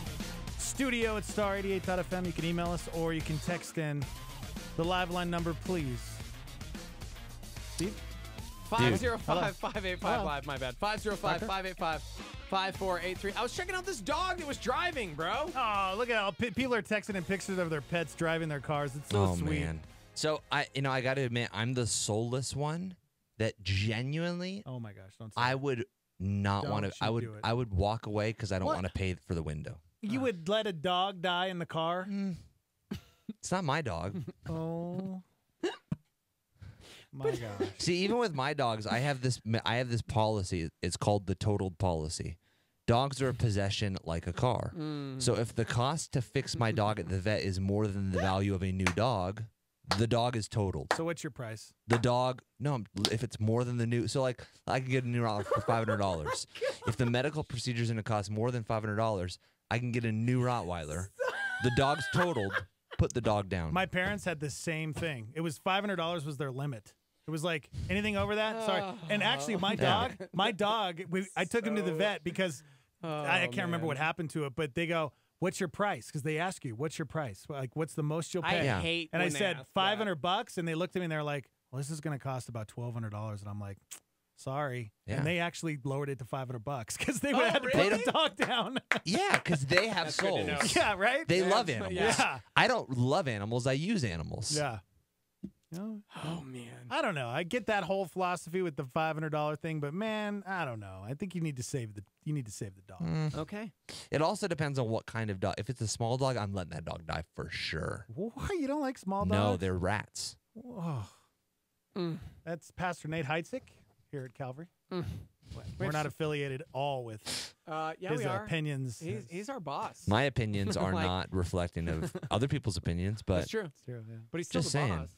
Like I love animals, but like I don't know. I love your beard, but I don't love your face. Dude, I Like 100%. There's a kid in there. I'm breaking the window without even a single question of anything. But dogs, they don't But have if a it's voice, a dog, bro. but they don't have a soul either. Oh man. Even more reason to save them, all right? Because then it's done. They're over. Their life is done. Yeah, they don't care. It's not like they're going to hell. All right, well. Yeah. Not a parent.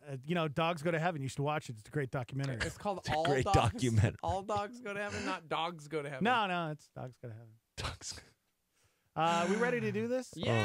we got we phone have calls. so many questions coming in. All right, we got a phone call. Stuck on the First come, dogs and first cats. serve. Okay. First come, first serve? Hello? No, that's hi. Hello? Good morning. Hello? Oh, it's my wife. I'm not calling for Shock Therapy Live. I'm solely calling to tell you that a Rottweiler doesn't cost $500, so don't try to total our dog at that amount.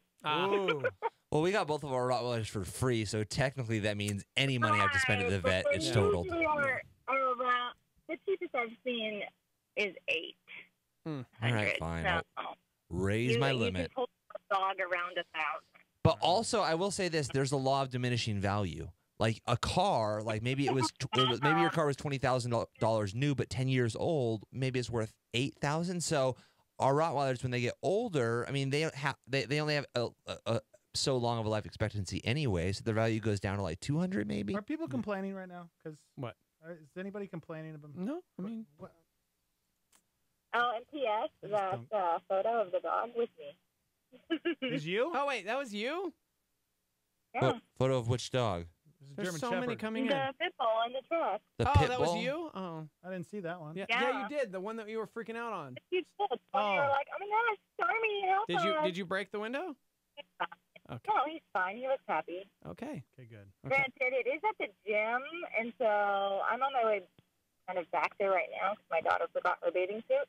So we'll see if the pup's still there. I gave him a window. Now, was it inside was it inside the car, or was it inside the bed of the truck? Inside the car. Oh gosh, in the car. If it was in the bed of the truck, nobody would park next to it. No, that'd be safer. I mean, Yeah, it'd be that'd be safer, safe. but That'd be that'd be safe. Quite a bit safer. yeah. Yeah. Because right And now, she let's could- see what the temp is right now. Let's see where we're at. Right Hey. now, it is 71 degrees. So if you Yeah. can monitor that and get back to us, we'd appreciate it. Sure will. Okay. Thanks, Janae. But don't break the window. If you have to let the dog die, let the dog die. Listen to your heart, Janae. Miss you. Listen Have to a your great heart. day. You'll do the right thing. Not paying for that window. Yeah. I'll throw you under the bus. I'll pay for it. I'll pay for it. Moving on. Okay, bye, Janae. Perfect. 505-585-LIVE if you'd like to text into the show. That's 505-585-5483.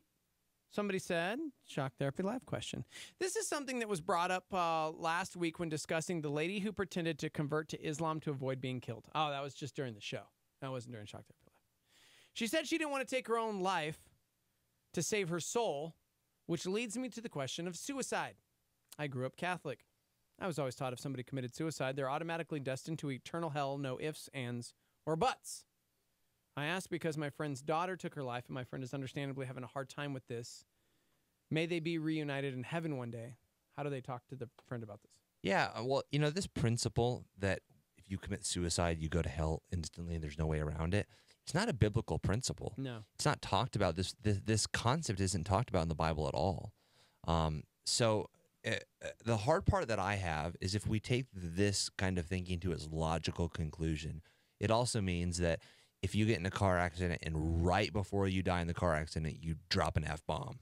Oh, well, the last thing you did before you died was sin, so you're going straight to hell. Right. What it does for me is it removes the power of grace and it removes the power of the blood of Christ. Yeah. And it says the blood of Christ works to cover sins unless you happen to sin right before you die, then you're screwed. Yeah. I don't like that. I think it's just a weird, it doesn't reconcile for me within the grace and the power of the blood of Christ. This is something I struggled with all of my life because when I was 6 years old, my father, who was a deacon in our church who loved the Lord so very, very much, hit a place in life where we were going to lose the house, we were going to lose everything. And, I don't want to tell the whole story, but like for those that didn't know, like my dad was killed when I was 6 years old because he took a job running drugs for the Mexican mafia, no joke. A one-time job. It was going to save the family. It was going to help us. We had no other choice. It's crazy because I've never heard everything. you talk about this before. I haven't either. Are you being snarky right now? You jerk. I hate you so much. I'm like, I've never told you this story. And it cost him his life. Yeah. And I've literally struggled with that, like, from the time I was young because I was going, will I ever see my father again? Like, is he going to be in heaven? Because I've heard all of these phenomenal stories about all he did, and I still have his family Bible and all of his notes, and he loved Jesus and made this really stupid decision, and it cost him his life. And that was seriously the mentality growing up was like, well, he died. He died flying drugs, so he's in hell. And I'm going, is he? Yeah. And it's something I seriously, it was a battle. And thankfully, I'm not there anymore. What it does for me is, I think that theologically we have to go to this place of salvation. What is your definition of salvation? Yeah. And we believe in this mentality that Jesus even said that when we're in the hand of God, we can't be snatched out. Right. That those who God calls, God justifies. Those who God justifies, he sanctifies. Those whom he sanctifies, he glorifies. Mm-hmm.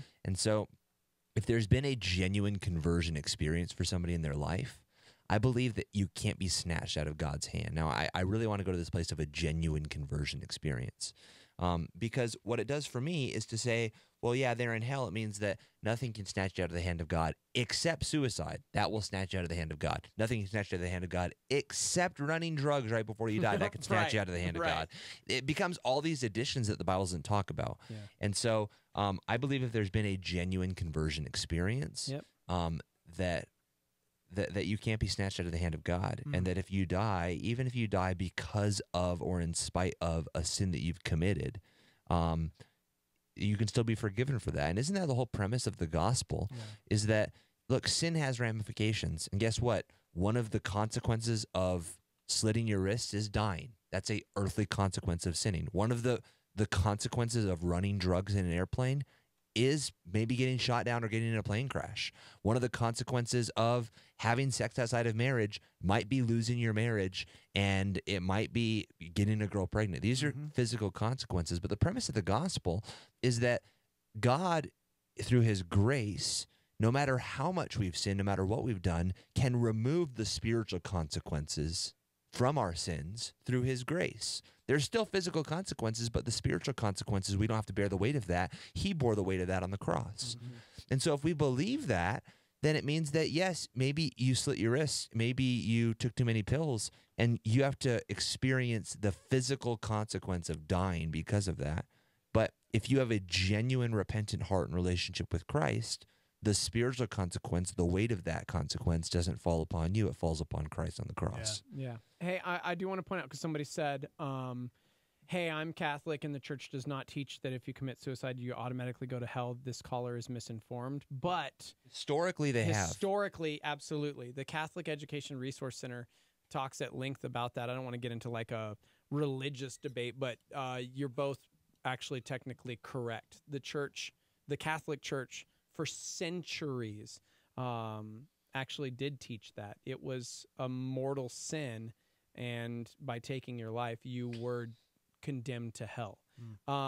Did you guys, by the way, did you guys see that SNL skit about like the Pope, where they were talking about the Pope, that they were saying like the new Pope, and they're saying the new Pope's kind of like that like cool dad who wants to be the cool dad. They're like, Pope, is it wrong to be a homosexual? And the Pope's like, I can't judge anybody. And they're like, literally your job for the past 600 years has been to judge homosexuals and cover up your friends who are doing it. Right. Yeah. Dude.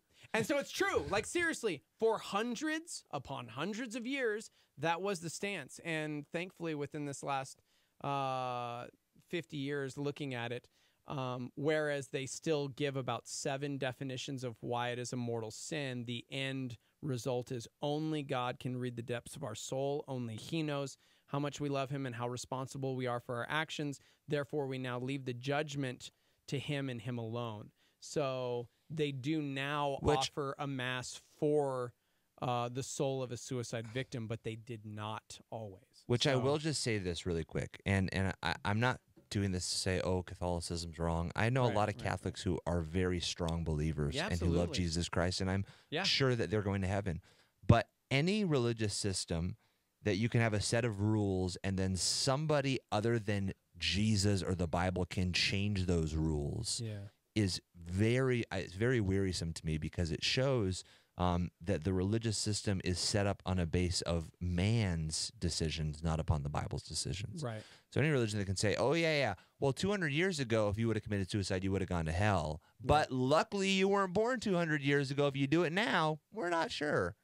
That's a problem to me, because it's completely altering what the Bible says, and it's man-made decisions, and it's man-made laws and man-made rules, and that changes. So if you follow, again, that to its logical conclusion, there was an era in the Catholic Church where they would sell indulgences, where if you paid enough money, you could get your sins forgiven.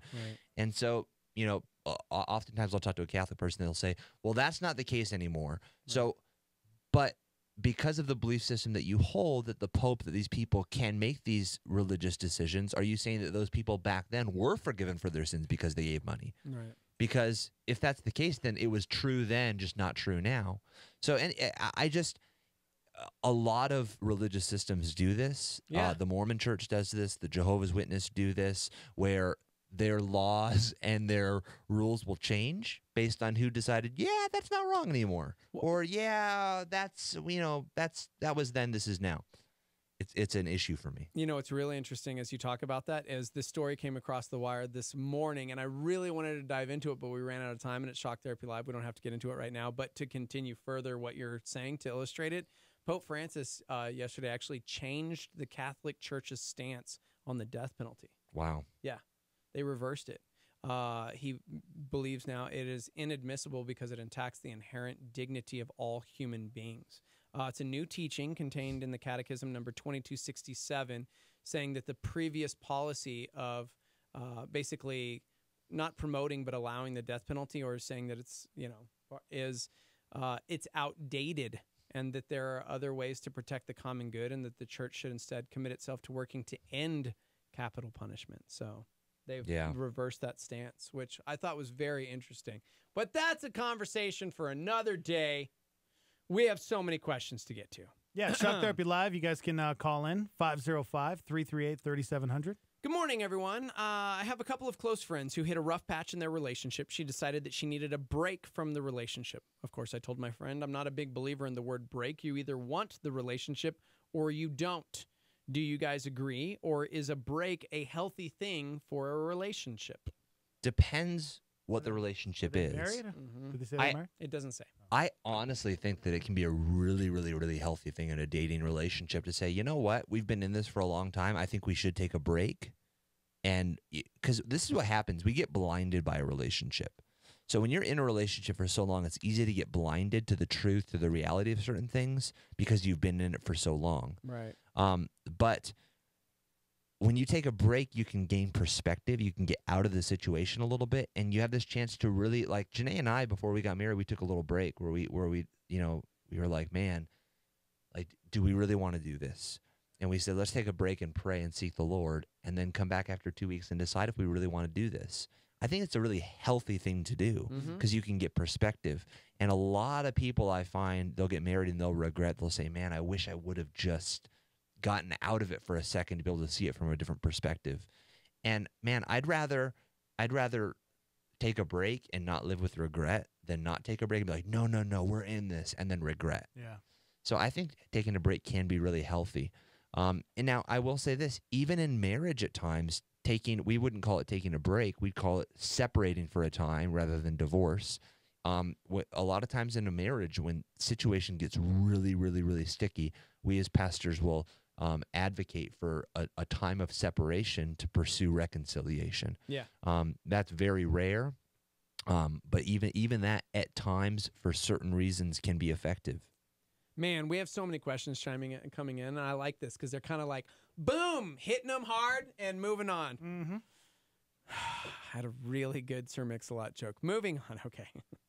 505-585-LIVE. That's 505-585-5483. Shock Therapy Live. Somebody chimed in and said this. Me and my girlfriend are about to have a kid in October. Oof. Me and my girlfriend are about to have a kid in October. How do I go about religion if she wants to do nothing with it and not even talk about it? Man, that is a loaded. Well, I wish you would have asked us that before you got her pregnant. Yeah. But that's not the case, buddy. We can't go back in time. All we can do is work towards a healthy future. So him and his girlfriend are about to have a kid in October. How do they go about religion? She wants nothing to do with it. She does not even want to talk about it. See, this is part of the problem, and not to just shine a light on this issue, but for real, guys, we don't think about certain things like that. We think about booty. We think about what we want, and we're not concerned about the future. What this guy has done, he's made a series of very bad decisions that God did not intend for his life, and to a certain extent, he now has to deal with the physical consequences of those decisions. Right, but that does not mean God cannot redeem this situation. No, it doesn't mean that. But at the same time, even if God can redeem it, you're still going to have to live with the physical consequences of this for a while. So maybe for the rest of your life. Yeah. So what does he do? How does he go about it? Getting involved in a church. I immediately. Well, he can get involved in a church. Talk to somebody. He can get involved in a church. Yeah, he absolutely. can't force her to get involved in a church. No, not at all. And again, this is why the Bible talks so much about being unequally yoked, because it's destructive not just to you and to her, but it's destructive to your kid. It will be destructive to your child. Where's your stance on, because maybe you two, Nate, we're pretty close in age. But when we were younger, if somebody knocked somebody up, our parents were like, "Better marry her. If you sleep with her, make this right. Got to make it right. Marry you be a him man right and now." you marry." What's the stance now, or in your opinion, biblically, on what do you do in that situation? Here's a guy that he has a girlfriend who he just knocked up. Man, where do they go from here? Such a broad question. Yeah, it really is. 'Cause I I don't think it's there's case by one. case. I don't think there's one across the board right answer. Yeah, I'm just wondering how many people out there are saying the same thing. Like, we better marry her. I definitely don't think, and I think where some people could go to this is, oh man, you know what? You're right. I shouldn't be unequally yoked. I should now leave this woman and her child and be a deadbeat, jerk face. Yeah, I should get castrated, kind of a guy. Like that's how some guys responded. It's like, oh yeah, you know what? I should do what's righteous, and I should leave this relationship. And that's really just being a deadbeat dad. I don't think that's the answer. Yeah. I don't think that always the answer is we should get married. I think that sometimes the answer is, you know what? I should still support this child. I should support the mom. but this does make me realize that the way I'm living is wrong. And so maybe that means I'm going to support this mom. I'm going to support this child. And I'm even going to pursue to try to work towards marriage. Yeah. But I'm not going to impulsively do it right now. I'm going to bite the bullet. And for me, I don't know financial ability or any of that. For me, what I would do is if I was going to give a recommendation, I would probably say that you should be involved in the mom and the child's life. You should support the mom and the child, and you should pursue a relationship with the mom outside of the confines of living together. And the reason I say that is if you say, man, I want to pursue religion, and she's like, I don't want to pursue religion. You're like, okay, that's fine, but I'm going to go to church. But we're not married, and we're still going to have sex, and I'm still going to do a bunch of things that are wrong, but I'm going to write it off as right. What it is it's damaging your witness to have the ability for her to see genuine change in your life, because your life's not really genuinely changing. So I don't advocate trying to peace out and be like, you know what, we're out. I'm out of here because I want to do what's righteous, and I don't want to be unequally yoked. I think that's a bad decision, and I think that you're taking scripture out of context. I don't think that always getting married is the right thing. I think that if you're both believers, and you screw up and you end up getting a girl pregnant, I do think that the right thing to do is get married, because the best thing for that child is going to be to have a mom and a dad together that are married. That's going to be the best outcome for that child. And, part of that physical consequence is, man, look, you now got to make this right. Now, the reason I say it's a little different when it's a Christian and non-Christian is the answer to sin more. So the Bible says don't be unequally yoked, don't be married to an unbeliever. So you got her pregnant. That's a sin. Should you respond to sin with more sin? Not necessarily. Right. But I don't think that means that you remove yourself from the situation altogether either. Yeah. So it really is a case-by-case situation. But as far as to answer this guy's question, the only thing you can do is start going to church. When your child's born, you can bring your child to church. You can't force her to go to church. You can start living righteously, and you can say, hey, you know what? I'm realizing our lifestyle right now is ungodly, and it's not okay. So what I'm going to do is I'm going to continue to treat you and support you and treat the child and support the child as though we were all together as a family. But the right thing for us to do is to live separately for a time. It really should be something you should come in and sit down and work through the whole situation with the pastor, though, because, gosh, again, this is the consequences of sin. So listeners who are listening to this, take heed from this guy's decisions that he made. Yeah. Because he made a series of bad decisions that are leading to a lifetime of heartbreak and hardship now because of the bad decisions that he made. Yep. Can God still use it? Yeah, but it's going to be really hard. Yeah. Yep. I mean, we serve a God of restoration, redemption, reconciliation. Like he absolutely can. But you're right. You've got to be wanting to put that work in. Like, seriously, Scripture talks about, I always think of Jeremiah, this great promise that it's like, if you earnestly seek me, you will find me. But that word earnest, man, like, you got to seriously want this, because you are facing a lot right now. So, dude, whatever you do, don't put that mom, though, in a place where she feels like a single mom, where she has to struggle like a single mom, because any opportunity for her or your son to ever accept Christ will be gone if you put her in that position. Yeah, somebody said, live in a way to show Christ to the mother and the child, even when life is hard. Because that will go a long way. Moving on. Somebody said, on the topic of sin and homosexuality, I have a cousin who just got engaged to his boyfriend. I'm struggling with going to his, it says funeral, but I'm assuming they mean wedding. I'm struggling going to his wedding. On one hand, I love him and have been close to him my whole life. But on the other hand, I don't approve of this decision and do not want to celebrate his sin. Am I wrong in not wanting to attend? What do you think I should do? So wait, so it's a gay marriage? Yeah, it's his cousin. He just got engaged to his boyfriend, and he's struggling with going to his wedding. So it's like, I love him. I've been very close to him my whole life. But on the other hand, I do not approve of this decision, and I don't want to celebrate that sin. So am I wrong in not wanting to attend the wedding? What do you think I should do? Yeah, so we've answered this many, many times. Yeah. And I always come to the place that the purpose of a wedding ceremony is that you're witnesses to ratify the relationship.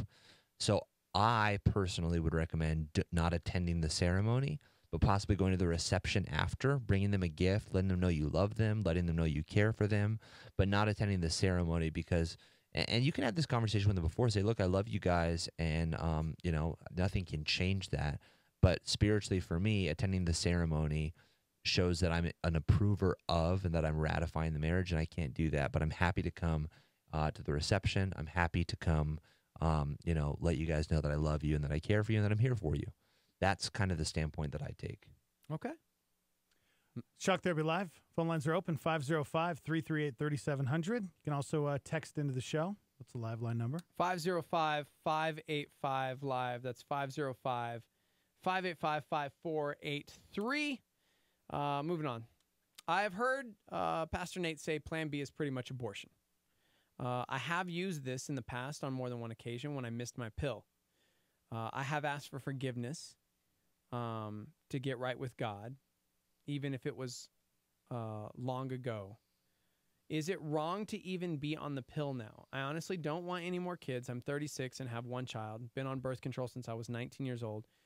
We chose to have only one child. Yeah. Yeah, I don't think it's wrong to be on the pill because the pill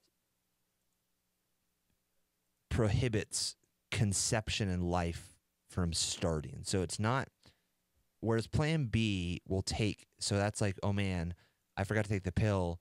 I don't know if a sperm, you know, fertilized an egg and there is life. Just in case, I'll throw this in there so that if there is, it will get rid of it. Yeah. It's exterminating the life rather than preventing the life. Yeah. So if the pill is wrong, then so is condoms. If condoms are wrong, then so is pulling out. Literally, if any of these things are wrong, you have to go to the full. And by the way, some Christians believe that all of those things are wrong. Right. I am very much not of that standpoint because God clearly invented and created sex, not purely for procreation, but for enjoyment. God created sex to be enjoyable. And the only purpose for sex is not to have kids. That's not the only purpose for sex. And God also calls us to be wise and to take care of our homes. And if you're making $30,000 a year, the wise thing might not be to have 10 kids. Might not be a good decision. Right. Because it's going to limit your ability to take care of the kids that you do have. It's going to, there's a lot of factors in this. And so I think that you need to be wise. I think that we need to be gentle as doves and wise as serpents. But I do think for me the line gets drawn in between what is the drug or what is this thing doing? Is it exterminating the life or is it creating putting things in my body in a way that it can't start to begin with? Yeah. And that for me is the difference maker there. Man. All right. Dude, phone lines are open. If you want to call into the show, be a part of Shock Therapy Live. Hey, what's that number, Dexter? You can't use my lines, dude. Oh. 505-338-3700. That's 505. Okay. Question for Shock Therapy Live.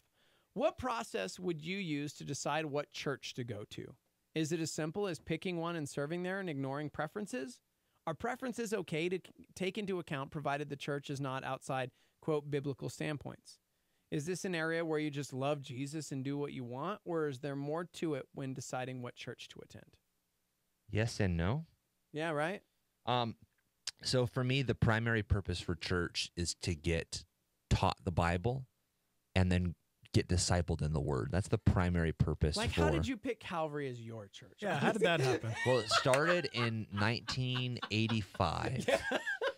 It was a cold winter night. That's My right. parents were feeling it. Yeah, they wanted to warm up, man. You know what I'm saying? That's how it all started. Okay. Wow. That's how I chose this Let's church. skip this this church part of chose the, me. Story, huh? You want to say? Okay. Whew. Yeah. Well done. It was almost like I was created to be here. Huh. But for real, I mean, this is actually a really good question because I do know a lot of times, like, maybe you grew up in a home where your parents are like, this is the church we attend. You know what I mean? But then you go and you grow there, and then you're like, I don't think this is the place for me. Like, I'm not growing. I'm not. I 100% think it's okay to have preferences when you go to a church. Now, I don't think it's okay to carry preferences into a church and tell that church they need to change because they don't meet your preferences. I think it's okay to pick a church that fits your style, that fits where you're at. That's okay, as long as that church is teaching the Word of God. For me, that's the line that I always draw. When someone say, "Hey, can you help me find a good church?" First and foremost, I want to find a church for them that is teaching the Word of God, that's teaching the full counsel of the Word of God. That I'm assured they're not just going to go there and be encouraged, but they're going to go there and be confronted with the Word of God, and because that's what leads to reproof, that's what leads to discipleship and growth. So if we go to a church that only makes us feel good but never tells us the areas we need to grow, we end up not growing. If we only get fed milk, we stay babies. There comes a time, the Bible says, when we need to eat meat. We need to eat the meat of the Word of God. And so for me, it's important that you go to a church that is going to teach you the Word, that's going to disciple you, and that's going to grow you. Yeah. Is it okay to look at preferences? Yes. But don't make all your decisions based purely off preferences. Really line up and say, man, what is this church teaching? How is it growing people? I think that's kind of a good place to go. All right, there we go.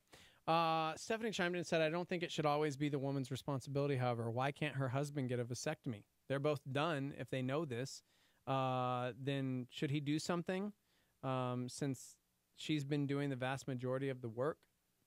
I mean, maybe 100%. That's a conversation they need to have. Yeah. Again, I don't think we said it's always the woman's responsibility. I think I brought up a condom, and I brought up pulling out, and I brought up other things. Right. I mean, personally, I'm planning on getting a vasectomy somewhat soon. My wife and I've had a conversation about it, and I can't wait for that to happen. Best decision of my life. I just want to be there. I just want to listen. It doesn't always go according to plan. I want you to know I'm the 1%er where it just hurt. So just be ready. Levi was the 1%er too. Was he? Yeah. Oh man, I had frozen peas on my stuff for like a week. I've talked to a lot of guys, and I've talked to doctors. So I'm going to go to Steven's doctor, because Steven's doctor I think was a good one. Non-scalpel procedure? I don't know. I think we had the same dude. But he said it wasn't that bad. But then I was talking to another guy who is a dad of a kid at my kid's school, and he said, look, the worst part is waiting. You'll go into this room, and you're just sitting there with your pants off, waiting for them to come, and it's like this terrible, like, oh my God, oh my God, oh my gosh. So he said, make a playlist of your favorite music, have headphones in, and just get in there and close your eyes. And just wait and just relax and listen to music. And then when he comes in, same thing, like, don't like be like, yo, what's, because when you see it, that's terrible. So he's like, just close your eyes. You'll feel okay. I was having full-on conversations. Yeah. Like, I was he would just, and I'm just talking to him. That's because you're a nervous talker. I am a nervous talker. And I was nervous, bro. It's like, and I'm going to grab this laser beam and... Are you going to Dr. Wang? I don't know. Oh, my God. I'm being serious. Stop that was he's a vascular surgeon in Albuquerque. Dude, that's who I went to. That's real. That's his name, bro. Okay. Of course it is. His name is Jeffrey Wang. No, can we please not talk about this? Doctor. I don't know. I'm going to Steven's doctor. He doesn't have a name. He's called Steven's doctor. Yeah. Nope, his name's Steven's doctor. Steven's doctor. That's how I'm going to refer to him. Hey, what's up, Steven's doctor? Somebody said vasectomies are not 100%. Just ask my son. Oh, man.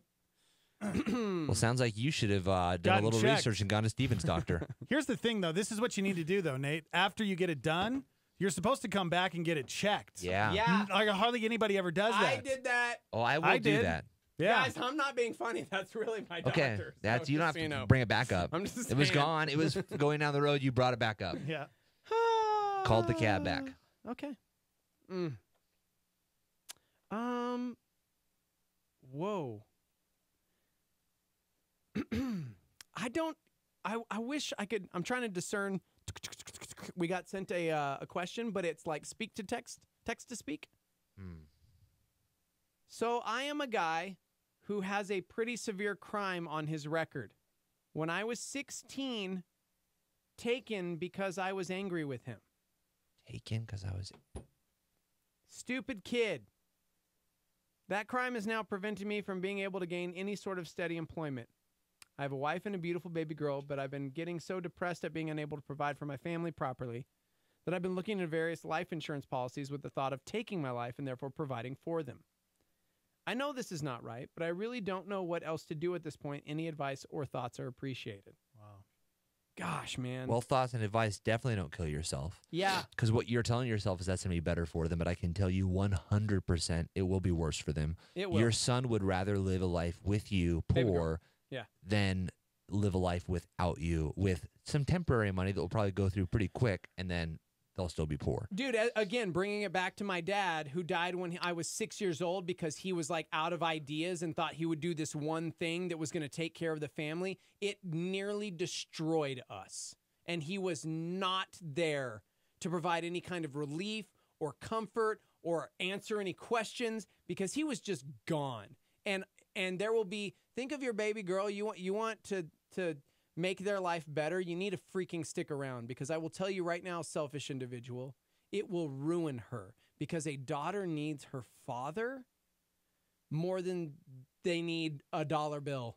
I'm telling you, like, do not go down this road, because I think sometimes people get caught up in that mindset. And don't get me wrong, I understand depression well. I understand the idea of like, well, people would be better off without me. And that's never the case. That's never the case. Like you were created for a purpose by a loving God, and it's hard. Life is And I hard will say sometimes. this, Satan is a liar, he's a thief, he's Yeah, a destroyer. dude.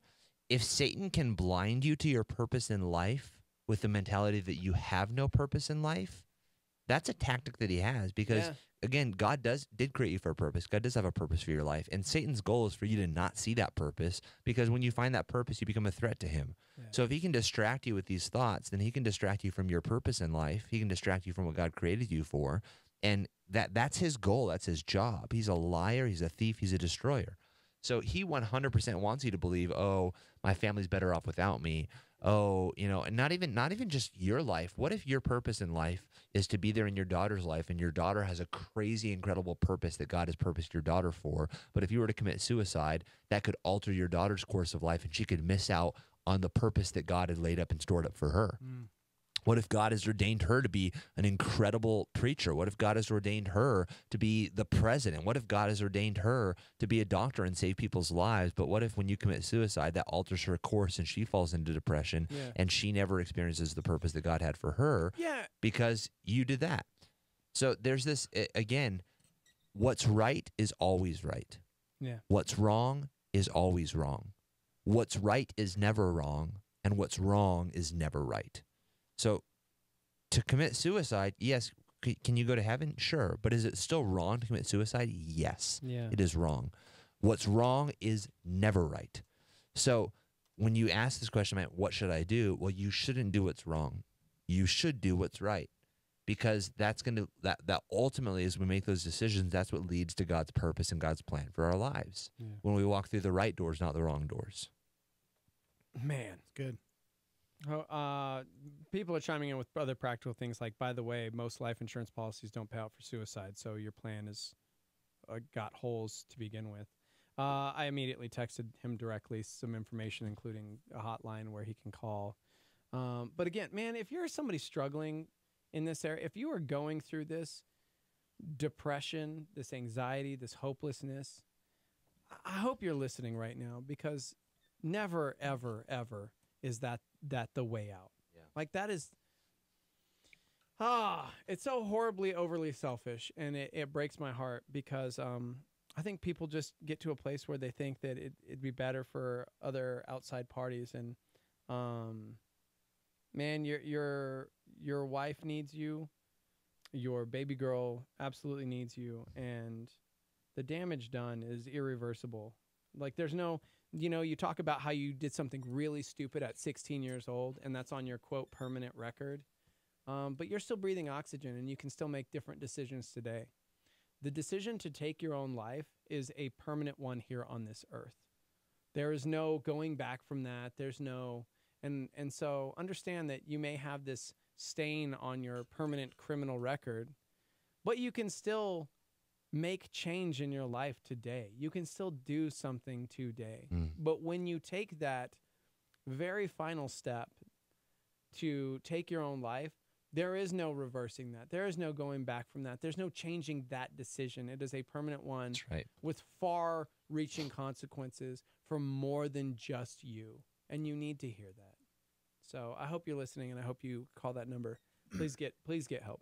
Hmm. Man. All right, we got a little less than 20 minutes left of Shock Therapy Live. You can call in at 505-338-3700. That's right. You can also text into the live line 505-585-LIVE. That's 505-585-5483. Did we get through? Man, I think we got through them all. All right, that'll do it. We're out. Yo, stop it. Just kidding. Yeah, we really did.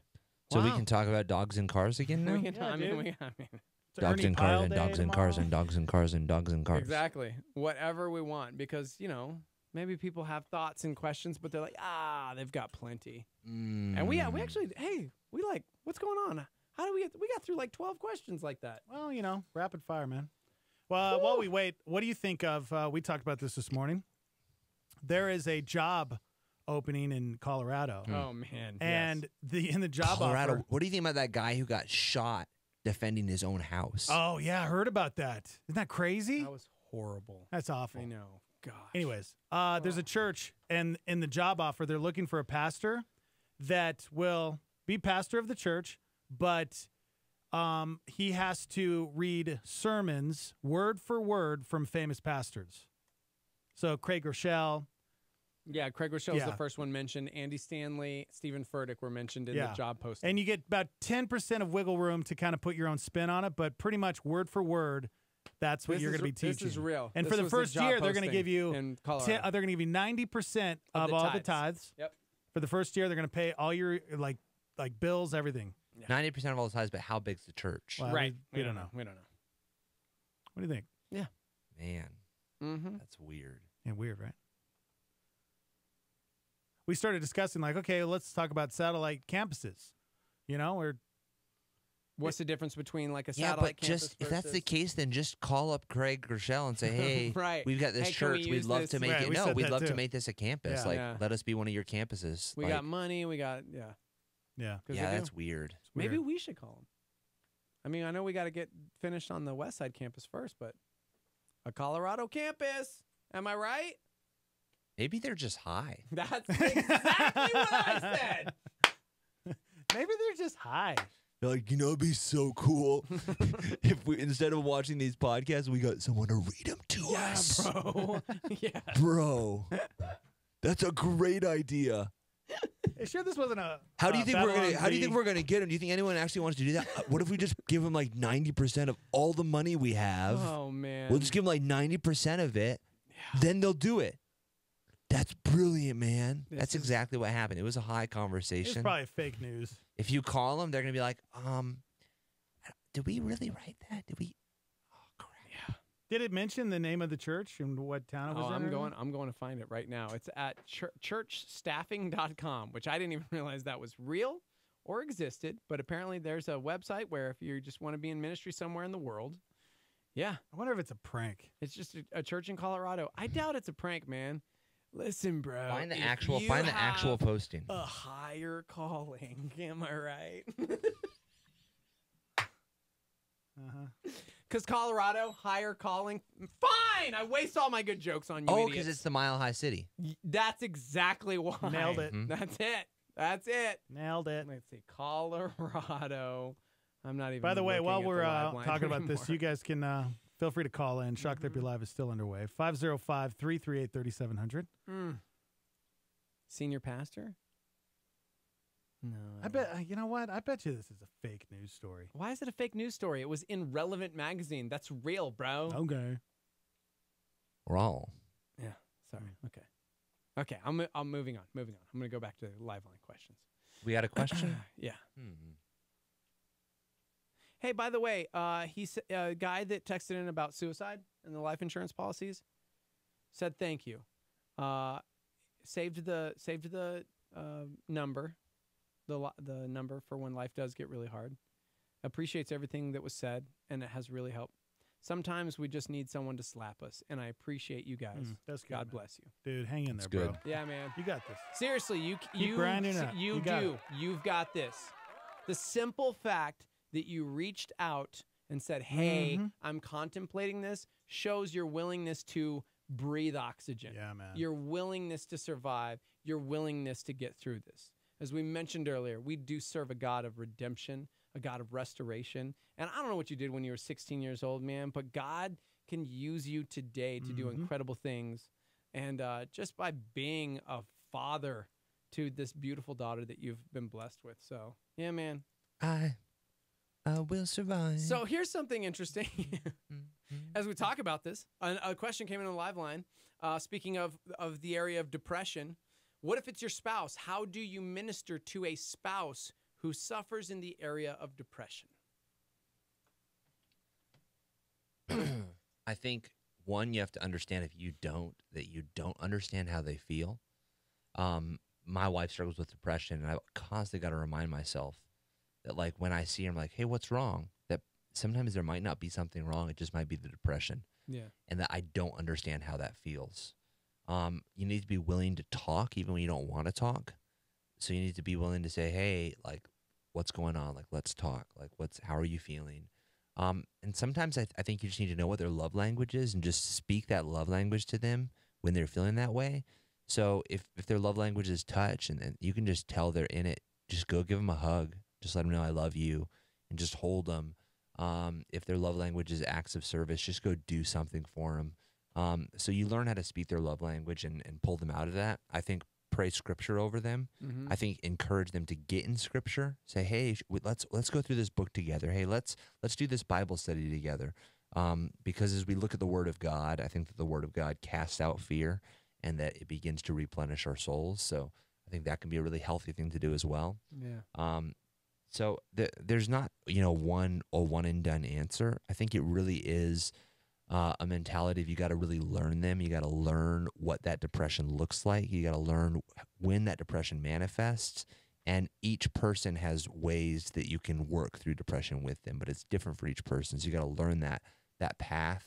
And you'll learn it over time. Like, you'll learn that, oh man, when I did this, that changed their outlook on this thing. And you'll begin to learn when they start to go down this spiral road, how you can be a part of bringing them back out of that. Yeah. Man. Good. Stacy says, I struggle with depression and anxiety. And it's hard because more often than not, it comes out of nowhere. I'll be down for no apparent reason at all, or maybe a panic attack for no apparent reason. I think that's hard for people that do not struggle with it to understand. It doesn't necessarily manifest because of something that happened in their day or their life. It can just take over. So that's something that's good to know for the husband as well. Yeah. Speaking of worshiping the Most High, I've been married for over 22 years. My husband has been hiding the fact that he smokes weed. Initially, he wanted to use it for medical reasons. He says it's not a big deal, but I literally found out he's been doing it in the middle of the day. We went to our pastor for counsel, and lying was addressed, but never smoking pot. My husband says it's not sinful, says it's equal to having a beer or two, and I'm now frustrated. The church does not draw a line. Is it a sin or is it not? I've been so hurt. I don't know. I don't like that he sneaks around behind my back. Otherwise, he's a great guy. He's kind, he's patient, he's taking good care of our life together. He's really mellow in arguments. Sorry. He keeps saying I need to get off his back. He's asked for forgiveness, but I don't feel like it's true repentance. It's been 2 years since this all started, and our relationship has been strained. I'm having trouble trusting him at all. Yeah, well, here's a reality. One, yes, it is a sin. Yeah. It is a sin. Yeah. And we've answered that question about why it's a sin several different times. You can go back to the podcast and listen to it. Because this doesn't sound like he's got like this chronic medical condition. He's got a card and he's using it as prescribed by his doctor. He's literally hiding the fact that he's just straight up smoking weed.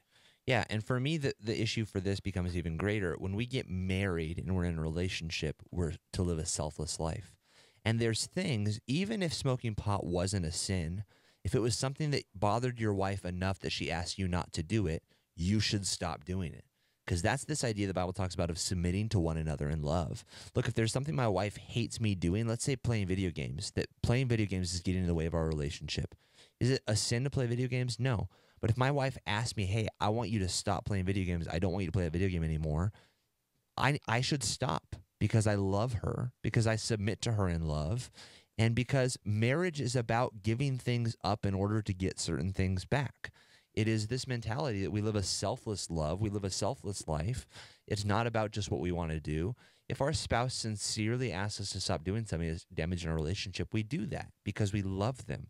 So is it a sin? Yes. But even if it wasn't a sin, should you stop? Yes, you should stop. Yeah, because that's this role of marriage. Yep. That's how it works.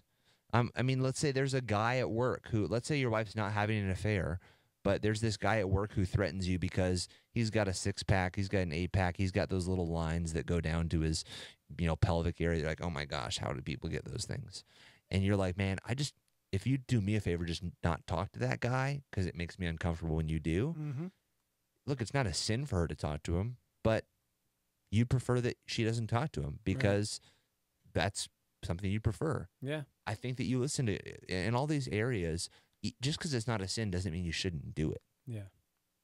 This happens to also be a sin, though. There you go. We got time for like one more little one. This Yeah, one's easy. 4 I think. minutes. Good morning. As a result of many years of playing sports, I've developed many aches and pains. To help with relieving this pain, I schedule a massage once a month at an accredited massage school where everything is legitimate. Is this wrong? Why would that be wrong? Why would that be wrong? Hey, I don't know. I The when I way- was in my car the accident, way- they started Now- scheduling massages, and I'm not gonna lie, I'd never really had those, and it was like, this lady is touching me. No, but I will say, the way he asks the question makes it sound like it's not I'm like, an accredited how massage legitimate? place. Legitimate in America? There's Or, never mind. there's a comedian who he's like, guys sexualize everything, so it's like, Yes. oh man, I went and got a massage. Like, did you get a massage or did you get a massage? Am I right? Right.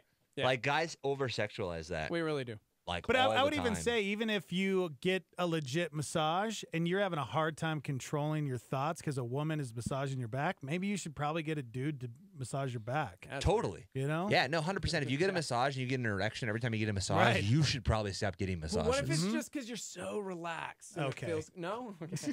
I don't know. Usually when I get an erection, I'm not relaxed. I'm like the opposite of that. I'm just saying, like, Love you can't shock say that. very Oh, live. it's so relaxing. Stop it. Speaking of, dang it, how did I not bring up this flyer that was sent to me? It was a legitimate flyer. For what, massage? Well, a self-massage. What? Yeah, man. No? Nobody remembers this? I sent it off to you and said, do we need to talk about this? There's a for real ministry, and since we're in Shock Therapy Live, somebody sent this to me and said, does this actually really help anyone? The organization is called Stop Masturbation Now. And this was the flyer that I was sent. I want to see it. Quote, you will never climb to heaven with your hands full of male organ. Wow. I'm like, I don't even want to say the word, even though it's like the scientific term. And they're like, how is this helpful? Look at me. If somebody approached you and said, Nate, No, don't say it again. you will never climb to Nate, heaven. Steve-O. Mm-hmm. Like, I just called you Nate. I just I said know. Nate, Steve-O. Nate, Steve-O. Huh. Is that helpful in any way, shape, or form? No. But Like, that's like how a lot of Christians approach things. It's like turn or burn. Yeah, man. That's not helpful. Every time you knock one out, a kitten is murdered. Oh, You're like, gosh. that's not a real thing, guys. That's actually not. It's not even a little bit real. I'm glad we helped you with your massage. Yes. question. Thank you, Starmy. Thank you, So Nate. it was a weird question. It was a weird question. No, it wasn't, dude. I seriously, a couple months ago, had my first massage, and I was a little uncomfortable because I was like, this girl is rubbing my butt. I'm being serious, dude. And then I was like, this feels amazing. Why would a massage be sinful? Well, it can be, like you just said, your thoughts and desires Yeah, and if you whatever. can't control. You can't control it, but he's like working out his body and whatever. I mean, it's a girl rubbing you up and down, man. Now, is Not it, like R. Kelly it's style, but wrong like- if like you're married and there's this girl who you really like and she happens to be going to school at this massage parlor and you're going in to get massaged by her. Then it's wrong. Yeah. Okay. Huh. Glad we answered your question. Kind of. We Yeah. answered it. Guys, have a great day. Thank you, Nate. If you missed any of the show, go back on demand through the app, star88.fm, iTunes. We'll see you tomorrow. Bye. That's all we got. There ain't no more. That's right. Time is tight. It's the end of the show. For over 40 years, La Salita Restaurant has been serving New Mexican food to Albuquerque. From starters like soups, salads, and Cindy nachos to entrees like chili rellenos, burrito de Eduardo, the BOG burrito, and carne adobada. La Salita is friendly to those who are vegan or gluten-free and offers catering, as well as a rewards program at 1950 Wantabo or online at lasalita.com. Star 88 thanks La Salita for their support. This week on Connect with Skip Heitzig, Skip tells us what we can look forward to in